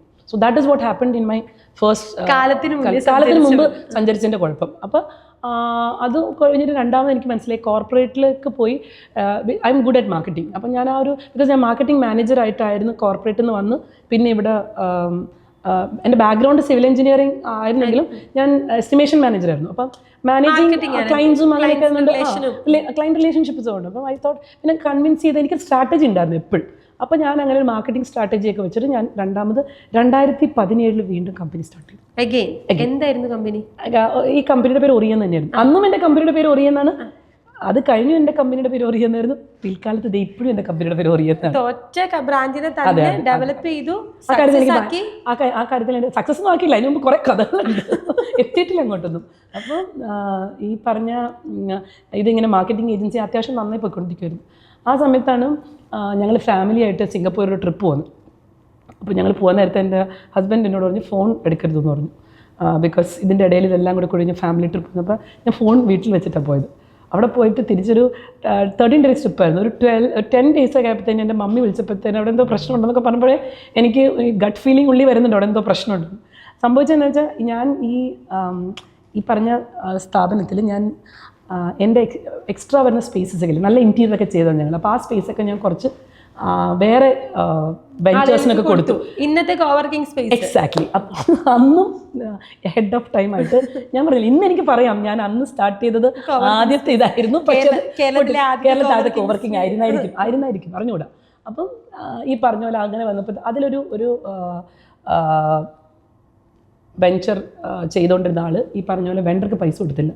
അപ്പോൾ അവർ വന്ന് എൻ്റെ ഓഫീസിൽ വന്നിരിക്കാൻ തുടങ്ങി. അവിടെ ചെറിയ പ്രശ്നങ്ങളൊക്കെ. അന്ന് നമ്മൾ സോളോ പ്രോണുള്ളത്, നമുക്ക് ഇതിൻ്റെ ലീഗൽ ഇംപ്ലിക്കേഷൻ ഒന്നുമില്ല. അവർ ആദ്യം പറഞ്ഞ കാര്യം വീട്ടിൽ പോയി പറയുന്ന, പപ്പായോട് പറയുന്നു പറഞ്ഞപ്പോൾ തന്നെ ഞാൻ എൻ്റെ കൈകാലം വരച്ചിട്ട് ഞാൻ പറഞ്ഞു ഞാൻ ആ കാശ് നിൽക്കാമെന്ന് പറഞ്ഞു. ആ കാശ് നിൽക്കുമ്പോൾ ഞാൻ ബാങ്കിൽ ഉണ്ടായിരുന്ന കാശൊക്കെ എടുത്ത് ഇവർക്ക് കൊടുത്തു. പക്ഷെ ഞാൻ ഒരിക്കലും ഓർത്തില്ല കേട്ടോ, ഇയാൾക്ക് കൊടുത്തു കഴിഞ്ഞാൽ ഇതിൻ്റെ പുറയിലും വേറെ ക്യൂ ഇങ്ങനെ ആൾ നിൽക്കും. അത് ഒരു ക്യൂ ആയി. അവിടെ നിന്ന് എൻ്റെ അന്ന റോളർ കോസ്റ്റർ എന്താണെന്നറിയോ, ഞാൻ ആക്ച്വലി അത്യാവശ്യം സാമ്പത്തികമുള്ള വീട്ടിൽ നിന്നാണ് വരുന്നത്. അപ്പോൾ അതുകൊണ്ട് നമുക്ക് ഫിനാൻഷ്യൽ കൺസ്ട്രെയിൻസ് എന്താണെന്ന് അറിയത്തില്ല. ഈ ആൾക്കാർ എപ്പോഴും പറയില്ലേ, നമ്മൾ കഷ്ടപ്പെട്ട് വളർന്ന് കവിത ചെയ്യുമ്പോഴത്തേക്കും നമുക്ക് ശരിക്കും പൈസയുള്ള വീട്ടിലെ ആൾക്കാർ പൈസയുടെ കൺസ്ട്രെയിൻസ് വരുമ്പോഴല്ലോ അവർക്കതിനെ ഹാൻഡിൽ ചെയ്യാൻ എങ്ങനെയൊന്നും പറ്റില്ല. അപ്പോൾ നമ്മൾ അറിയത്തില്ലല്ലോ ഇതെങ്ങനെയാണ് ചെയ്യേണ്ടത്, നമ്മൾ കണ്ടിട്ടില്ലല്ലോ. അപ്പം ഇത് ഒറ്റയ്ക്ക് ഹാൻഡിൽ ചെയ്യുമ്പോൾ ആരോടും പറയാൻ പറ്റില്ല, വീട്ടിലും പറയാൻ പറ്റില്ല, എങ്ങനെ ചെയ്യും, അങ്ങനത്തെ ഫ്രണ്ട്സ് ആരാണ് എനിക്ക് ലിറ്ററലി അറിയത്തില്ലായിരുന്നു where should I go to seek help. അപ്പം അങ്ങനെ വന്നപ്പോഴത്തേക്കിനും ഞാൻ അടുത്ത പരിപാടി ഞാൻ ചെയ്തതെന്ന് വെച്ച് കഴിഞ്ഞാൽ, ഞാൻ ഇതിൻ്റെ സൊല്യൂഷൻ കണ്ടെത്തണമല്ലോ, എന്ത് ചെയ്യും, പൈസ ഇല്ലാതെ ഇനിയിപ്പം. അപ്പം അപ്പോഴത്തേക്കിനും ഈ വെൻഡേഴ്സ് വിളിക്കാൻ തുടങ്ങി, ഓഫീസിൽ വന്ന് പ്രശ്നങ്ങൾ ഉണ്ടാക്കാൻ തുടങ്ങി, മൊത്തത്തിലൊരു ഇമേജ് തന്നെ അങ്ങ് അവരുടെ, അതായത് നമ്മുടെ ഓഫീസിൽ വന്ന സ്പേസ് എടുത്തോടെ പ്രശ്നമാണെങ്കിൽ ഓട്ടോമാറ്റിക്കലി നമ്മുടെ തലയിലല്ല, ആ സ്പേസ് അഡ്രസ്സ് നമ്മുടെ ഇതാണല്ലോ, അതൊന്നും നമ്മൾ പറഞ്ഞിട്ട് കാര്യമില്ല. അവർ പറയുന്നത് അവരോട് ഇരിക്കും. അപ്പം അത് എഫക്ട് ചെയ്യുമ്പോൾ നമ്മുടെ എൻറ്റയർ ബിസിനസ്സിനെ എഫക്ട് ചെയ്യുമല്ലോ. അപ്പോൾ അങ്ങനെ വന്നപ്പോഴത്തേക്കിനും എനിക്ക് മനസ്സിലായി ഇത് മുമ്പോട്ട് പോകത്തില്ല. Actually to be very honest, എനിക്ക് ഏകദേശം മനസ്സിലായി ഇത് പൂട്ടിക്കിട്ടും. ഞാൻ എന്നിട്ട് ആ സ്പേസ് വിറ്റു. വെണ്ണലയിലായിരുന്നു ഓഫീസ്. എനിക്ക് ആക്ച്വലി എൻ്റെ ഞാൻ ഈ സ്പേസ് എടുത്ത വ്യക്തികളില്ലേ, ഇവരെല്ലാം നല്ല ആൾക്കാരാണ് കേട്ടോ. അതായത് ഞാൻ റെൻ്റ് ഔട്ട് ചെയ്ത ആൾക്കാർ. ഈവൻ ഇപ്പോഴും ഞങ്ങളുടെ ഓഫീസുള്ള സ്ഥലം എനിക്കെല്ലാം നല്ല നല്ല ഓണേഴ്സിനെ എനിക്ക് കിട്ടി. ഈ ആദ്യത്തെ ആളും എന്നോട് പറഞ്ഞു, ഒരു ദിവസം, എനിക്കിപ്പോഴും ഓർമ്മയുണ്ട്, പുള്ളിയോട് പറഞ്ഞു, ഒരു ദിവസം കൊച്ച് സക്സസ് ആവും. He is N old man. മറ്റുള്ള ഒരു കൊച്ചും വിഷമിക്കരുത്, ഒരു ദിവസം. എൻ്റെ ഫസ്റ്റ് ഇത് ഇൻറ്റീരിയർ ഒക്കെ ചെയ്തപ്പോൾ അത് വന്നത്. രണ്ടാമത്തെ ഇത് വന്നപ്പോഴത്തേക്കിനും ഞാൻ ഇതുപോലെ പോകുന്ന നേരത്തെ പുള്ളി എന്നോട് പറഞ്ഞു, സാറില്ല, ഇതൊക്കെ ഒരു ജീവിതപാഠമല്ലേ. എനിക്ക് 3-4 മാസം ഞാൻ ഓടിച്ചു. റെൻറ്റ് ഒക്കെ ഇച്ചിരി ക്രെഡിറ്റൊക്കെ വെച്ച് പുള്ളി കുറച്ച് ആൾക്ക് നമുക്ക് തന്നു. പിന്നെ അത് കഴിഞ്ഞാൽ എനിക്ക് മനസ്സിലായി നമ്മൾ മറ്റുള്ളവരെ ബുദ്ധിമുട്ടിക്കരുതില്ല. അപ്പോൾ അതുകൊണ്ടാണ് പിന്നെ ഞാൻ വിറ്റത്. അവർ തന്നെ അതങ്ങ് എടുത്തു, ഇൻറ്റീരിയർ അടക്കം അവർ തന്നെ എടുത്തു. അപ്പോഴും പുള്ളി എന്നോട് പറഞ്ഞു, നല്ല മനസ്സുള്ളതുകൊണ്ട് എന്തെങ്കിലുമൊക്കെ ഇതാവുമെന്ന് പറഞ്ഞു. അപ്പം ഞാനും വിചാരിച്ചു. പക്ഷേ എനിക്ക് ഭയങ്കര സങ്കടമാണ്. അന്ന് ഞാനൊരു കരച്ചിലെറിഞ്ഞത് എനിക്ക് ഇന്നും ഓർമ്മയുണ്ട്. ഓഫീസിൻ്റെ താഴേത് ഞാനൊരു കരച്ച്, ഞാൻ വണ്ടിയിൽ ഇരുന്ന് ഞാൻ പൊട്ടിക്കരഞ്ഞു. ഞാൻ എന്നിട്ട് അന്നത്തെ അതൊരു ഇമോഷണൽ മൊമെൻ്റ് ആണ്. ബിക്കോസ് അത്രയും വരെ എത്തിച്ചിട്ട്, ബിക്കോസ് മറ്റേതെന്ന് വെച്ചാൽ ഓടിയില്ലല്ലോ, ഇത് രണ്ടാമത്തെ അത്യാവശ്യം നന്നായി ഓടി എല്ലാം പോയി എടുക്കാതിരുന്ന പ്രശ്നമാണ് ഇത്രയും വലിയ പ്രശ്നമായത്. ബിക്കോസ് ഒരു കാര്യമുണ്ട്, നമ്മളൊരു ബിസിനസ്സിൽ ഉണ്ടാക്കിയാൽ നമ്മളെപ്പോഴും അതിൽ ഇൻവോൾവ് ആയിരിക്കണം. ഓൺട്രപ്രണർഷിപ്പ് എൻ്റെ രണ്ടാമത്തെ ലെസനായിരുന്നു. ഓൺട്രപ്രണർഷിപ്പ് അല്ലെങ്കിൽ ബിസിനസ് ഒരു റിമോട്ട് പരിപാടിയല്ല. അതായത് ദൂരെ നിന്നുകൊണ്ട് നമ്മൾ കൺട്രോൾ ചെയ്യുന്ന പരിപാടി. നമുക്ക് പ്രത്യേകിച്ച് ഒരു സ്റ്റാർട്ടപ്പിലോ ഒരു ചെറിയ MSMEയിലോ ഇപ്പോൾ എൻ്റർപ്രൈസിലൊക്കെ നമുക്ക് റീപ്ലേസ് ചെയ്യാൻ നമ്മൾക്ക് ആൾക്കാരുണ്ടാവും. ഇത് നമ്മൾ എത്ര ഡെലിഗേറ്റ് ചെയ്താൽ നമ്മുടെ കയ്യിലാണല്ലോ ഈ സെൻട്രൽ സിസ്റ്റം ഇരിക്കുന്നത്. അപ്പോൾ അങ്ങനെ വന്നപ്പോൾ ആദ്യത്തെ ഫെയിലിയർ എന്നെ പഠിപ്പിച്ച കാര്യം എന്ന് വെച്ചാൽ ഐഡിയ മാത്രം കൊണ്ട് ഒന്നും ആവത്തില്ല. രണ്ടാമത്തെ പഠിപ്പിച്ചതെന്ന് വെച്ചാൽ ഓൺട്രപ്രണർഷിപ്പ് ഫുൾ ടൈം ബിസിനസ്സാണ്. അതിലേക്കാണെങ്കിൽ മാത്രമേ, പിന്നെ അത് മാത്രമല്ല എപ്പോഴും അലേർട്ടായിരിക്കണം. നമുക്ക് എപ്പോഴാണ് എന്താണ് സംഭവിക്കുക നമുക്ക് പറയാൻ പറ്റില്ല. അത് കഴിഞ്ഞിട്ട് ഈ പറഞ്ഞ പോലെ, പക്ഷേ ആ കരച്ചിൽ ഞാൻ ഒരു കാര്യം ഞാൻ പഠിച്ചു. ഞാൻ ഇത്രയും ബാക്കപ്സ് ഉണ്ടാക്കും, ഒരു കാലത്തും ഈ ഒരു അവസ്ഥ ഞാൻ വരത്തില്ല എന്നൊക്കെ വിചാരിച്ച് ഞാൻ ഭയങ്കര സങ്കടത്തോടെ ഇത് ചെയ്ത് ഞാൻ ഫ്രീലാൻസർ ചെയ്യും. അല്ല, ആ സമയത്ത് കടം വന്നു. ഈ ആദ്യത്തെ ബിസിനസ് കൂടി 5 ലക്ഷം രൂപ കടം. അയ്യോ, കടത്തിൻ്റെ കാര്യം പറയരുത്. അത് 25 ലക്ഷം രൂപയായിരുന്നു ആദ്യത്തെ കടം. ഞാൻ പോയി ഒരു മാർവാടിയിൽ നിന്ന് വട്ടിപ്പലിശ വന്നു. എനിക്ക് വട്ടിപ്പലിശ എന്താണെന്ന് അറിയത്തില്ല. ഒരാളിരുന്ന് കഷ്ടപ്പാടും ദാരിദ്ര്യവും കടവും ഒക്കെ പറയുകയാണ്. അത് എന്ത് സന്തോഷത്തോടെ ചിരിച്ചുകൊണ്ട് അല്ല തന്നെ അതിപ്പോ ചിരിയായിട്ട് വരുന്നതെന്ന് അറിയോ? ബിക്കോസ് ഞാനിപ്പോൾ സക്സസ്ഫുൾ ആണ്. അതുകൊണ്ട് നമ്മളെപ്പോഴാണ് ഈ കഥകളൊക്കെ പറയുമ്പോൾ ആൾക്കാർക്ക് മോട്ടിവേഷനൊക്കെ ആകുന്നത്, നമ്മളതിൻ്റെ ഓരം എത്തിക്കഴിഞ്ഞ് നമ്മൾ സക്സസ്ഫുൾ ആയിട്ട് കാണിക്കുമ്പോഴാണ് ഈ ഫെയിലിയേഴ്സിനൊക്കെ വാല്യൂ ഉള്ളത്. അല്ലെങ്കിൽ ഫെയിലിയേഴ്സ് ഒരു അത്ര ഈ പറഞ്ഞാൽ ഓഫ്കോഴ്സ് നമ്മളെ കുറേ കാര്യങ്ങൾ പഠിപ്പിക്കുന്നുള്ള ശരിയാണെങ്കിൽ പോയി എന്ന് വാക്കിൽ ഒതുങ്ങും. തോറ്റു അല്ലേ, അങ്ങനെ എത്രയോ ആൾക്കാരുണ്ട്. എനിക്ക് ഫിനാൻഷ്യൽ കൺസേൺസ് ഒന്നും ഇല്ലാത്തതുകൊണ്ട് തന്നെ എങ്ങനെയാണ് ഈ ഫിനാൻസ് ഹാൻഡിൽ ചെയ്യുന്നത് വെച്ചാൽ, നേരത്തെ എൻ്റെ പപ്പയായിരുന്നു, പിന്നെ എൻ്റെ ഹസ്ബൻഡായിരുന്നു, പിന്നെ ഈ പറഞ്ഞ പോലെ ബേസിക് നമ്മൾ സാലറി ഉണ്ട്, നമുക്കൊരു കാർഡുണ്ട്. ഇതൊന്നും അല്ലാതെ ഈ പറഞ്ഞ പോലെ ഫിനാൻഷ്യൽ കൺസ്ട്രെയിൻ വരുമ്പോൾ എന്താ ചെയ്യേണ്ടതെന്ന് ആരും പറഞ്ഞു തന്നില്ല. അപ്പോൾ ഇവിടുത്തെ പ്രശ്നം എന്ന് വെച്ചാൽ ഞാനെങ്ങനെ ഹാൻഡിൽ ചെയ്യും, അടുത്തത് എങ്ങനെ പോയി ഇത് ചെയ്യും. അപ്പം അപ്പോൾ ആരോട് പറഞ്ഞു കൊളാട്രൽ ഇല്ലാതെ എടുക്കാൻ പറ്റുന്ന ലോൺ കിട്ടാന്ന് ഇവരുടെ അടുത്ത് മാത്രമാണ്. അപ്പോൾ കൊളാട്രലൊക്കെ എടുത്ത് കഴിഞ്ഞാൽ വീട്ടിൽ അറിയുമല്ലോ ഈ പറഞ്ഞ കൊളാട്രൽ, പിന്നെ ഒരു സമ്മതിക്കത്തുമില്ല, അത് വേറെ കാര്യം. അപ്പോൾ ഞാൻ ഈ പറഞ്ഞ പോലെ കൊളാട്രൽ വെച്ചത്. അപ്പോൾ എന്താണ് ഒറ്റയ്ക്ക് 100 അങ്ങനെയൊക്കെ പറഞ്ഞ് എന്തോ സംഭവമൊക്കെ പറഞ്ഞു. അതായത് 1000 രൂപ എടുത്താൽ 1 രൂപ പലിശ എന്നങ്ങാണ് എന്താ ഉദ്ദേശിക്കുന്നത്. ഇന്നും എനിക്കറിയത്തില്ല കേട്ടോ. അതെനിക്ക് വേറെ ആരോട് കണക്ട് ചെയ്തത്. ഞാനത് അന്നേരം സർവൈവൽ അല്ല, ആ സമയത്ത് പൈസ ഇല്ലെങ്കിൽ എന്നോട് ആ വെൻഡേഴ്സ് പറഞ്ഞു എൻ്റെ വീട്ടിൽ വന്ന് ഇരിക്കുന്നു പറഞ്ഞു. എൻ്റെ വീട്ടിൽ വന്ന് ധരണയിരിക്കുന്നു. മറ്റേ ഓഫീസ് വിറ്റു, പിന്നെ അടുത്ത സ്പേസ് വർക്ക് വരാനുള്ളത് എൻ്റെ വീടല്ലേ. അപ്പം ഇതെന്താ പ്രശ്നം? ഞാൻ ഇങ്ങനത്തെ കാര്യങ്ങളൊന്നും എൻ്റെ ജീവിതത്തിൽ കണ്ടിട്ടില്ല, കേട്ടിട്ടില്ല. എൻ്റെ വീട്ടിലൊക്കെ ഞാൻ ഇത് അറിഞ്ഞിട്ടുണ്ടെങ്കിൽ എല്ലാവരും കൂടി ഞാൻ എന്ത് ചെയ്യുന്നത് എനിക്കറിയത്തില്ല. അപ്പം നമ്മുടെ ഭയം എന്ന് പറഞ്ഞാൽ ഒരു വലിയ ഒരു പ്രത്യേകതരം വികാരമാണ്. നമ്മൾ ആ വികാരം വരുമ്പോൾ നമുക്ക് പോലും അറിയത്തില്ല നമ്മൾ എങ്ങനെ സർവൈവ് ചെയ്യും. ഞാൻ ഈ നെറ്റ്ഫ്ലിക്സ് സീരീസിലൊക്കെ കാണാറുണ്ട്, ഹ്യൂമൻസ് ആർ ഗുഡ് സർവൈവേഴ്സ്. അത് സത്യം, അതൊരു വലിയൊരു കാര്യം കേട്ടോ. നമുക്കറിയത്തില്ല നമ്മുടെ ഈ സ്ട്രെങ്ത് നമുക്ക് എവിടെ നിന്നാണ് വരുന്നത്. ഞാൻ ബേസിക്കലി ഇപ്പോൾ ആൾക്കാർ എന്നോട് പറയും I am the smartest woman. ഇപ്പോൾ നേരത്തെ പറഞ്ഞില്ല വണ്ടർ വുമൻ. എനിക്കൊരു കാലഘട്ടത്തിൽ I was a dumb stupid woman. എന്നെപ്പോലെ വിവരമില്ലാത്ത സ്ത്രീ വേറെ ഇല്ല. അത്രയ്ക്കും മണ്ടിയായിരുന്നു ഞാൻ. എനിക്ക് റോഡ് പോലും നേരെ വണ്ണം ക്രോസ് ചെയ്യാൻ പറ്റാത്തൊരു വ്യക്തിയായിരുന്നു. അവിടെ ഞാൻ വളർത്തിയത്, അതായിരിക്കും കറക്റ്റ്. വളർത്തിയതിനേക്കാളും കൂടുതൽ അങ്ങനത്തെ ഒരു വളർത്തിയതെന്ന് വെച്ചാൽ അങ്ങനെയല്ല. ഇപ്പോൾ എൻ്റെ വീട്ടിൽ എല്ലാ ജോലികളും ഞാൻ ചെയ്യും. കാര്യം എൻ്റെ മമ്മിയൊക്കെ എന്നെ എല്ലാ വീട്ടു ജോലികളും എല്ലാം. പക്ഷെ അങ്ങനെയല്ല, ഈ പുറത്തോട്ടുള്ള എക്സ്പോഷർ എപ്പോഴും നമ്മുടെ കൂടെ ആരെങ്കിലും കാണും. നമ്മളങ്ങനെ ഒറ്റയ്ക്ക് ദൂരെ ഒന്നും വിടത്തില്ല. എൻ്റെ വീട്ടിലാണെങ്കിൽ എൻ്റെ പപ്പ എന്നെ എൻ്റെ ഒരു കസിൻ്റെ വീട്ടിൽ പോലും നിർത്തത്തില്ല. അപ്പോൾ അങ്ങനെ അതുകൊണ്ട് ഇൻഡിപെൻഡൻ്റ് ആയിട്ട് കാര്യങ്ങൾ ചെയ്യാൻ അറിയത്തില്ല. അങ്ങനെ പറയുന്നതായിരിക്കും കുറച്ചുകൂടെ നല്ലത്. അപ്പോൾ ഈ മാർവാഡിയിൽ നിന്ന് 25 ലക്ഷം രൂപ മേടിച്ചിട്ട് 1.5 കോടി എന്ന് മാത്രമല്ല, അതിങ്ങനെ പലിശ. പിന്നെ ഇവരുടെ മാത്രമല്ല, ഇതെടുക്കാൻ അങ്ങോട്ട് കടം വാങ്ങും, ഇവിടെ നിന്ന് ഇങ്ങോട്ട് കടം വാങ്ങും. ഞാൻ പറയുന്നുണ്ട്, ഗൂഗിൾ എനിക്ക് വലിയൊരു പോർട്ടലായിരുന്നു. പൈസ ഇവിടെ നിന്ന് കിട്ടും, അവിടെ നിന്ന് അങ്ങോട്ട്. ഈ ഫ്രീലാൻസ് എടുത്തുകൊണ്ടിരിക്കുമ്പോൾ പൈസ വരുമ്പോൾ നമുക്ക് കിട്ടില്ലല്ലോ, ഇത് അങ്ങോട്ട് എടുത്ത് കൊടുക്കണമല്ലോ. എൻ്റെ ഗൂഗിൾ അക്കൗണ്ടിൽ അവസാനം 100 രൂപ കാണത്തുള്ളൂ. അപ്പം ഈ സിൽവർ സ്പൂണായിട്ട് ജനിച്ചിട്ട് നമ്മുടെ കയ്യിൽ ഒന്നും ഇല്ലാതിരിക്കുന്ന അവസ്ഥയല്ലേ, അത്ര രസമുള്ള കാര്യമൊന്നുമല്ല. ബിക്കോസ് എനിക്കൊന്ന് മിഡിൽ ക്ലാസ്സും ഒരു താഴത്തെ ക്ലാസ്സൊക്കെ അവർക്ക് അത് അഡ്ജസ്റ്റ് ചെയ്ത് അവരങ്ങനെ വളർന്നേക്കുക. നമുക്കങ്ങനെ ഒരു വളർന്നില്ല, നമുക്കിത് we are use to these things. പക്ഷെ ഞാൻ അത് കഴിഞ്ഞിട്ട് ശരിക്കും പറഞ്ഞാൽ ജീവിക്കാൻ പഠിച്ചു. ഇന്നിപ്പോൾ എനിക്ക് കാശില്ലെങ്കിലും എന്നോട് ഒരു ദിവസം 100%, ബിക്കോസ് ആ ജീവിതം ഞാൻ കണ്ടു, ലിറ്ററലി ആ ജീവിതം കണ്ടു. പിന്നെ അത് മാത്രമല്ല, ഞാൻ ഒരിക്കലും ഓർത്തില്ല എന്നിൽ ഇത്രയും സ്ട്രെങ്ത് ഉണ്ടെന്ന്. ഇപ്പോൾ അണ്ടർ വുമൻ എന്നൊക്കെ പറയത്തില്ലേ, അതെൻ്റെ ഒരിക്കലും ഞാൻ ഗിവ് അപ്പ് ചെയ്യത്തില്ല. ആ ഗിവ് അപ്പ് കൊടുക്കാത്ത ആ നേച്ചർ ഞാൻ കണ്ടുപിടിച്ചതേ എൻ്റെ ഈ സ്ട്രഗിളിലൂടെ. ഇപ്പോൾ ഞാനീ പറയുന്ന ഒരു അംശം ഓഫ് എൻ്റെ സ്റ്റോറി മാത്രമാണ്. പക്ഷെ ഞാൻ ശരിക്കും പോയ ആ ഒരു പാത്ത് എന്ന് പറഞ്ഞാൽ ഇന്നും എനിക്ക് ഓർത്താൽ എനിക്ക് തോന്നും ശരിക്കും ഞാൻ ഈ ഡാർക്ക്നെസ് കവർ ചെയ്തോ. പക്ഷെ ബിക്കോസ് എന്താ വെച്ചാൽ നമുക്ക് ആ ഒരു അവസ്ഥയിൽ എത്തുമ്പോഴത്തേക്കും ആളുകൾ നമ്മളെക്കുറിച്ച് ഓരോന്ന് പറയുന്നത്, വീട്ടുകാരൊക്കെ നീ എന്തീ കാണിക്കുന്നത്, നല്ല പഠിക്കുന്ന കുട്ടിയായിരുന്നു ഞാൻ. അപ്പോൾ ഇത്രയും നല്ല പഠിക്കുന്ന കുട്ടിയായിട്ട് എൻ്റെ പപ്പായൊക്കെ പറഞ്ഞുകൊണ്ടത് ഞാനൊരു അഡ്മിനിസ്ട്രേറ്റീവ് ലെവൽ ഒരു IAS ഓഫീസർ അങ്ങനെയൊക്കെ പോകുന്നൊക്കെയാണ് വിചാരിച്ചത്. അപ്പോൾ എന്താണ് ഈ കാണിക്കുന്നത്? അപ്പം ശരിക്കും പറഞ്ഞാൽ എല്ലാവരുടെയും മുമ്പിൽ നമ്മൾ തോൽവിയ, എല്ലാവരും ഒന്നും ആരോടും പറയാൻ പറ്റില്ല. പിന്നെ നമുക്കറിയാവുന്ന ഫ്രണ്ട്സൊക്കെ ഈ പറയുന്ന പോലെ നിങ്ങൾ തോൽവിയില്ല, ഇനിയിപ്പോൾ കടം ചോദിക്കുമായിരിക്കും എന്ന് മേടിച്ചിട്ട് പലരും മിണ്ടത്തില്ല. പലരും even rich clan of those kind of nobody. പിന്നെ എല്ലാവർക്കും കാണുമ്പോൾ ചിരിക്കാനൊരു മടി. അങ്ങനെ ഞാൻ ആ വേർഷനും കണ്ടു. അന്നാണ് എനിക്ക് മനസ്സിലായത് പൈസയുടെ ഒരു വില. നമ്മൾ ഈ ബന്ധങ്ങൾ തീർച്ചയായിട്ടും. പക്ഷെ അതേ ലൈഫിൽ തന്നെ ഞാൻ പല ഏഞ്ചൽസിനെയും കണ്ടിട്ടുണ്ട്. ഈ പറയാൻ പറ്റില്ല, അത് അങ്ങനെയും നമുക്ക് പറയാൻ പറ്റില്ല. മനുഷ്യർ എല്ലാവരും ഒരു കാറ്റഗറിയാണ്. എനിക്ക് ഇപ്പോഴും ഓർമ്മയുണ്ട്, ഞാൻ എൻ്റെ ലാപ്ടോപ്പൊക്കെ എല്ലാം ഞാൻ വിൽക്കുമല്ലേ, ഈ പറഞ്ഞ പൈസ കൊടുക്കണമല്ലോ.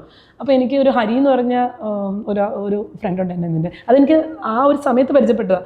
പുള്ളിയുടെ പഴയ ഒരു ലാപ്ടോപ്പ് കൊണ്ടുവന്നു. അതിൽ 2 സ്വിച്ചൊന്നും ഇല്ലായിരുന്നു. ആ സ്വിച്ചിലാണ് ഞാൻ ശരിക്കും പറഞ്ഞാൽ എൻ്റെ ഫസ്റ്റ് എക്സലിൻ്റെ ഇത് എക്സലൊക്കെ ഞാൻ ചെയ്ത് എനിക്കൊരു ഫ്രീലാൻസ് മാർക്കറ്റിംഗ് കൺസൾട്ടൻസി ഉണ്ടായിരുന്നു. ഒരു പോഡ്കാസ്റ്റ് ഞാൻ പുള്ളിയെക്കുറിച്ച് പറഞ്ഞിട്ടില്ല. ഇപ്പം ഇതിപ്പോൾ എനിക്കൊരു ഇമോഷണൽ മൊമെൻ്റ് ആയതുകൊണ്ടായിരിക്കും ഞാൻ പറഞ്ഞത്. അതിൽ എനിക്ക് ഫസ്റ്റത്തെ ഈ തോൽവി കഴിഞ്ഞിട്ട് ആദ്യത്തെ എനിക്ക് കിട്ടുന്ന പൈസ 25,000 രൂപ ഈ ലാപ്ടോപ്പിൽ നിന്ന്. ഞാൻ പിന്നീട് അപ്പോൾ എനിക്ക് അങ്ങനെ കുറേ ഫ്രണ്ട്സ് കണക്ട് ചെയ്തു, കുറച്ച് വർക്ക്സ് തന്നു. അങ്ങനെയും നല്ല ആൾക്കാരുണ്ട്. I had angels in my life who are strangers from nowhere they came. അപ്പോൾ അങ്ങനെ അപ്പോൾ ഞാൻ പറയുന്നത് വെച്ചാൽ നമ്മുടെ ജീവിതത്തിൽ എത്ര വലിയ ആപത്ഘട്ടങ്ങളുണ്ടായാലും നമുക്ക് നമ്മളുടെ ഒരു വിശ്വാസം ഉണ്ടെങ്കിൽ എന്തെങ്കിലുമൊക്കെ നല്ലത് സംഭവിക്കും. 1.5 കോടി രൂപ കടവായി, ഒരു ബിസിനസ് പൊട്ടി, പിന്നെ രണ്ടാമത്തെ ബിസിനസ് പൊട്ടി, പിന്നെ നമ്മളിങ്ങനെ സ്റ്റക്കായി നിൽക്കുകയാണ്. ഇതിനെ നമുക്ക് ഓവർകം ചെയ്തേ പറ്റൂ എന്ന് പറഞ്ഞാൽ ഓവർകം ചെയ്യാൻ പറ്റൂല എന്നുള്ളൊരു അവസ്ഥ വരേക്കും എത്തി. ഈ മൊമെന്റിൽ അടുത്തത് എന്താ ചെയ്യുന്നത്? പിന്നെ പോയിന്റ് ബ്ലാങ്ക്, ഒന്നും അറിയത്തില്ല. ഞാൻ ഈവൻ വിചാരിച്ചു basically I think I should not live because I don't know what to do.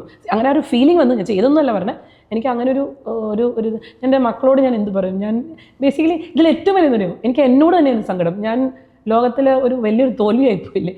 ഞാൻ എന്തിനായി പഠിക്കുമായിരുന്നു, ഞാൻ ഒരുവിധം ഡിസിപ്ലിൻഡ് ആയിട്ട് ജീവിച്ച വ്യക്തിയായിരുന്നു. അവസാനം ഞാൻ ഉണ്ടായി. അങ്ങനെ ഒരു തോന്നൽ എനിക്ക് വന്നു. ഇതൊക്കെ ചെയ്യുമ്പോൾ എത്ര വയസ്സുണ്ട് ഈ ടൈമൊക്കെ കിടക്കുമ്പോൾ? ഒരു 28-30 വയസ്സ് അടുത്ത്. എൻ്റെ ഇപ്പോഴത്തെ പ്രായം 30-31 വയസ്സ്. പക്ഷെ ആ സമയത്ത് അന്നയ്ക്കൊക്കെ ഇപ്പോൾ കൂടുതൽ എക്സ്പോഷർ ഉണ്ട്. ആ കാലഘട്ടത്തിൽ ഞങ്ങൾക്ക് അങ്ങനെ എക്സ്പോഷർ ഇല്ല. ഇപ്പം ഞാൻ നേരത്തെ പറഞ്ഞു ഞാനൊരു മോഡേൺ ഫാമിലി എന്നാണെങ്കിലും സ്റ്റിൽ ഞങ്ങളൊരു കൺസർവേറ്റീവ് സിസ്റ്റമാണ്. അപ്പോൾ അത്രയും എക്സ്പോഷർ നമുക്കില്ല. ഇന്നത്തെ പോലത്തെ ഒരു എന്താ പറയുക, ഒരു ജെൻഡർ ഇക്വാലിറ്റിയോ അങ്ങനെയൊന്നും അന്ന് കാലത്ത് ഇല്ലായിരുന്നു. ഇത് ഇപ്പോൾ ഞങ്ങൾ കുറേ പേരാണ് ശരിക്കും പറഞ്ഞാൽ ഇന്നത്തെ ഈ ഒരു ഡൈവേഴ്സിറ്റി തന്നെ ക്രിയേറ്റ് ചെയ്തവർ. പക്ഷേ ആദ്യകാലത്ത് നമ്മൾ മുമ്പിൽ നിൽക്കുന്നവർക്ക് എന്നും പിടി കിട്ടുമല്ലോ. അപ്പം അതിൻ്റെ ഭാഗമായിട്ട് ഒരുപാട് പ്രശ്നങ്ങൾ ഉണ്ടായിട്ടുണ്ട്. പക്ഷെ അതൊക്കെ ഞാൻ പറഞ്ഞത് ഇതൊക്കെ അതിൻ്റെ പാർട്ട് ആൻഡ് പാർസൽ ഓഫ് ലൈഫാണ്. അടുത്തത് എന്ത് ചെയ്തു ഈ ഒരു മൊമെന്റിൽ നിന്ന്? പിന്നെ ജോലിക്ക് പോയോ? അതോ ഇല്ല അതാണ്, ഞാൻ ജോലിക്ക് പോയായിരുന്നു. എനിക്കറിയാൻ എനിക്ക് നല്ല ജോലി കിട്ടും, ഞാൻ പിന്നെ ആ കംഫർട്ട് സോണിൽ പോകും. പിന്നെ ഞാൻ ഒരിക്കലും ഓൺട്രപ്രണർഷിപ്പ് എടുക്കില്ല. എനിക്ക് ഒരു കാര്യം ഉറപ്പായിരുന്നു, ഞാൻ ഓൺട്രപ്രണർഷിപ്പ് എടുത്തില്ലെങ്കിൽ ഞാൻ എങ്ങാനും ഇത് സക്സീഡ് ആവാതെ പോയി കഴിഞ്ഞാൽ എനിക്ക് മരണത്തിൽ പോലും ചിലപ്പോൾ സമാധാനം കിട്ടത്തില്ല.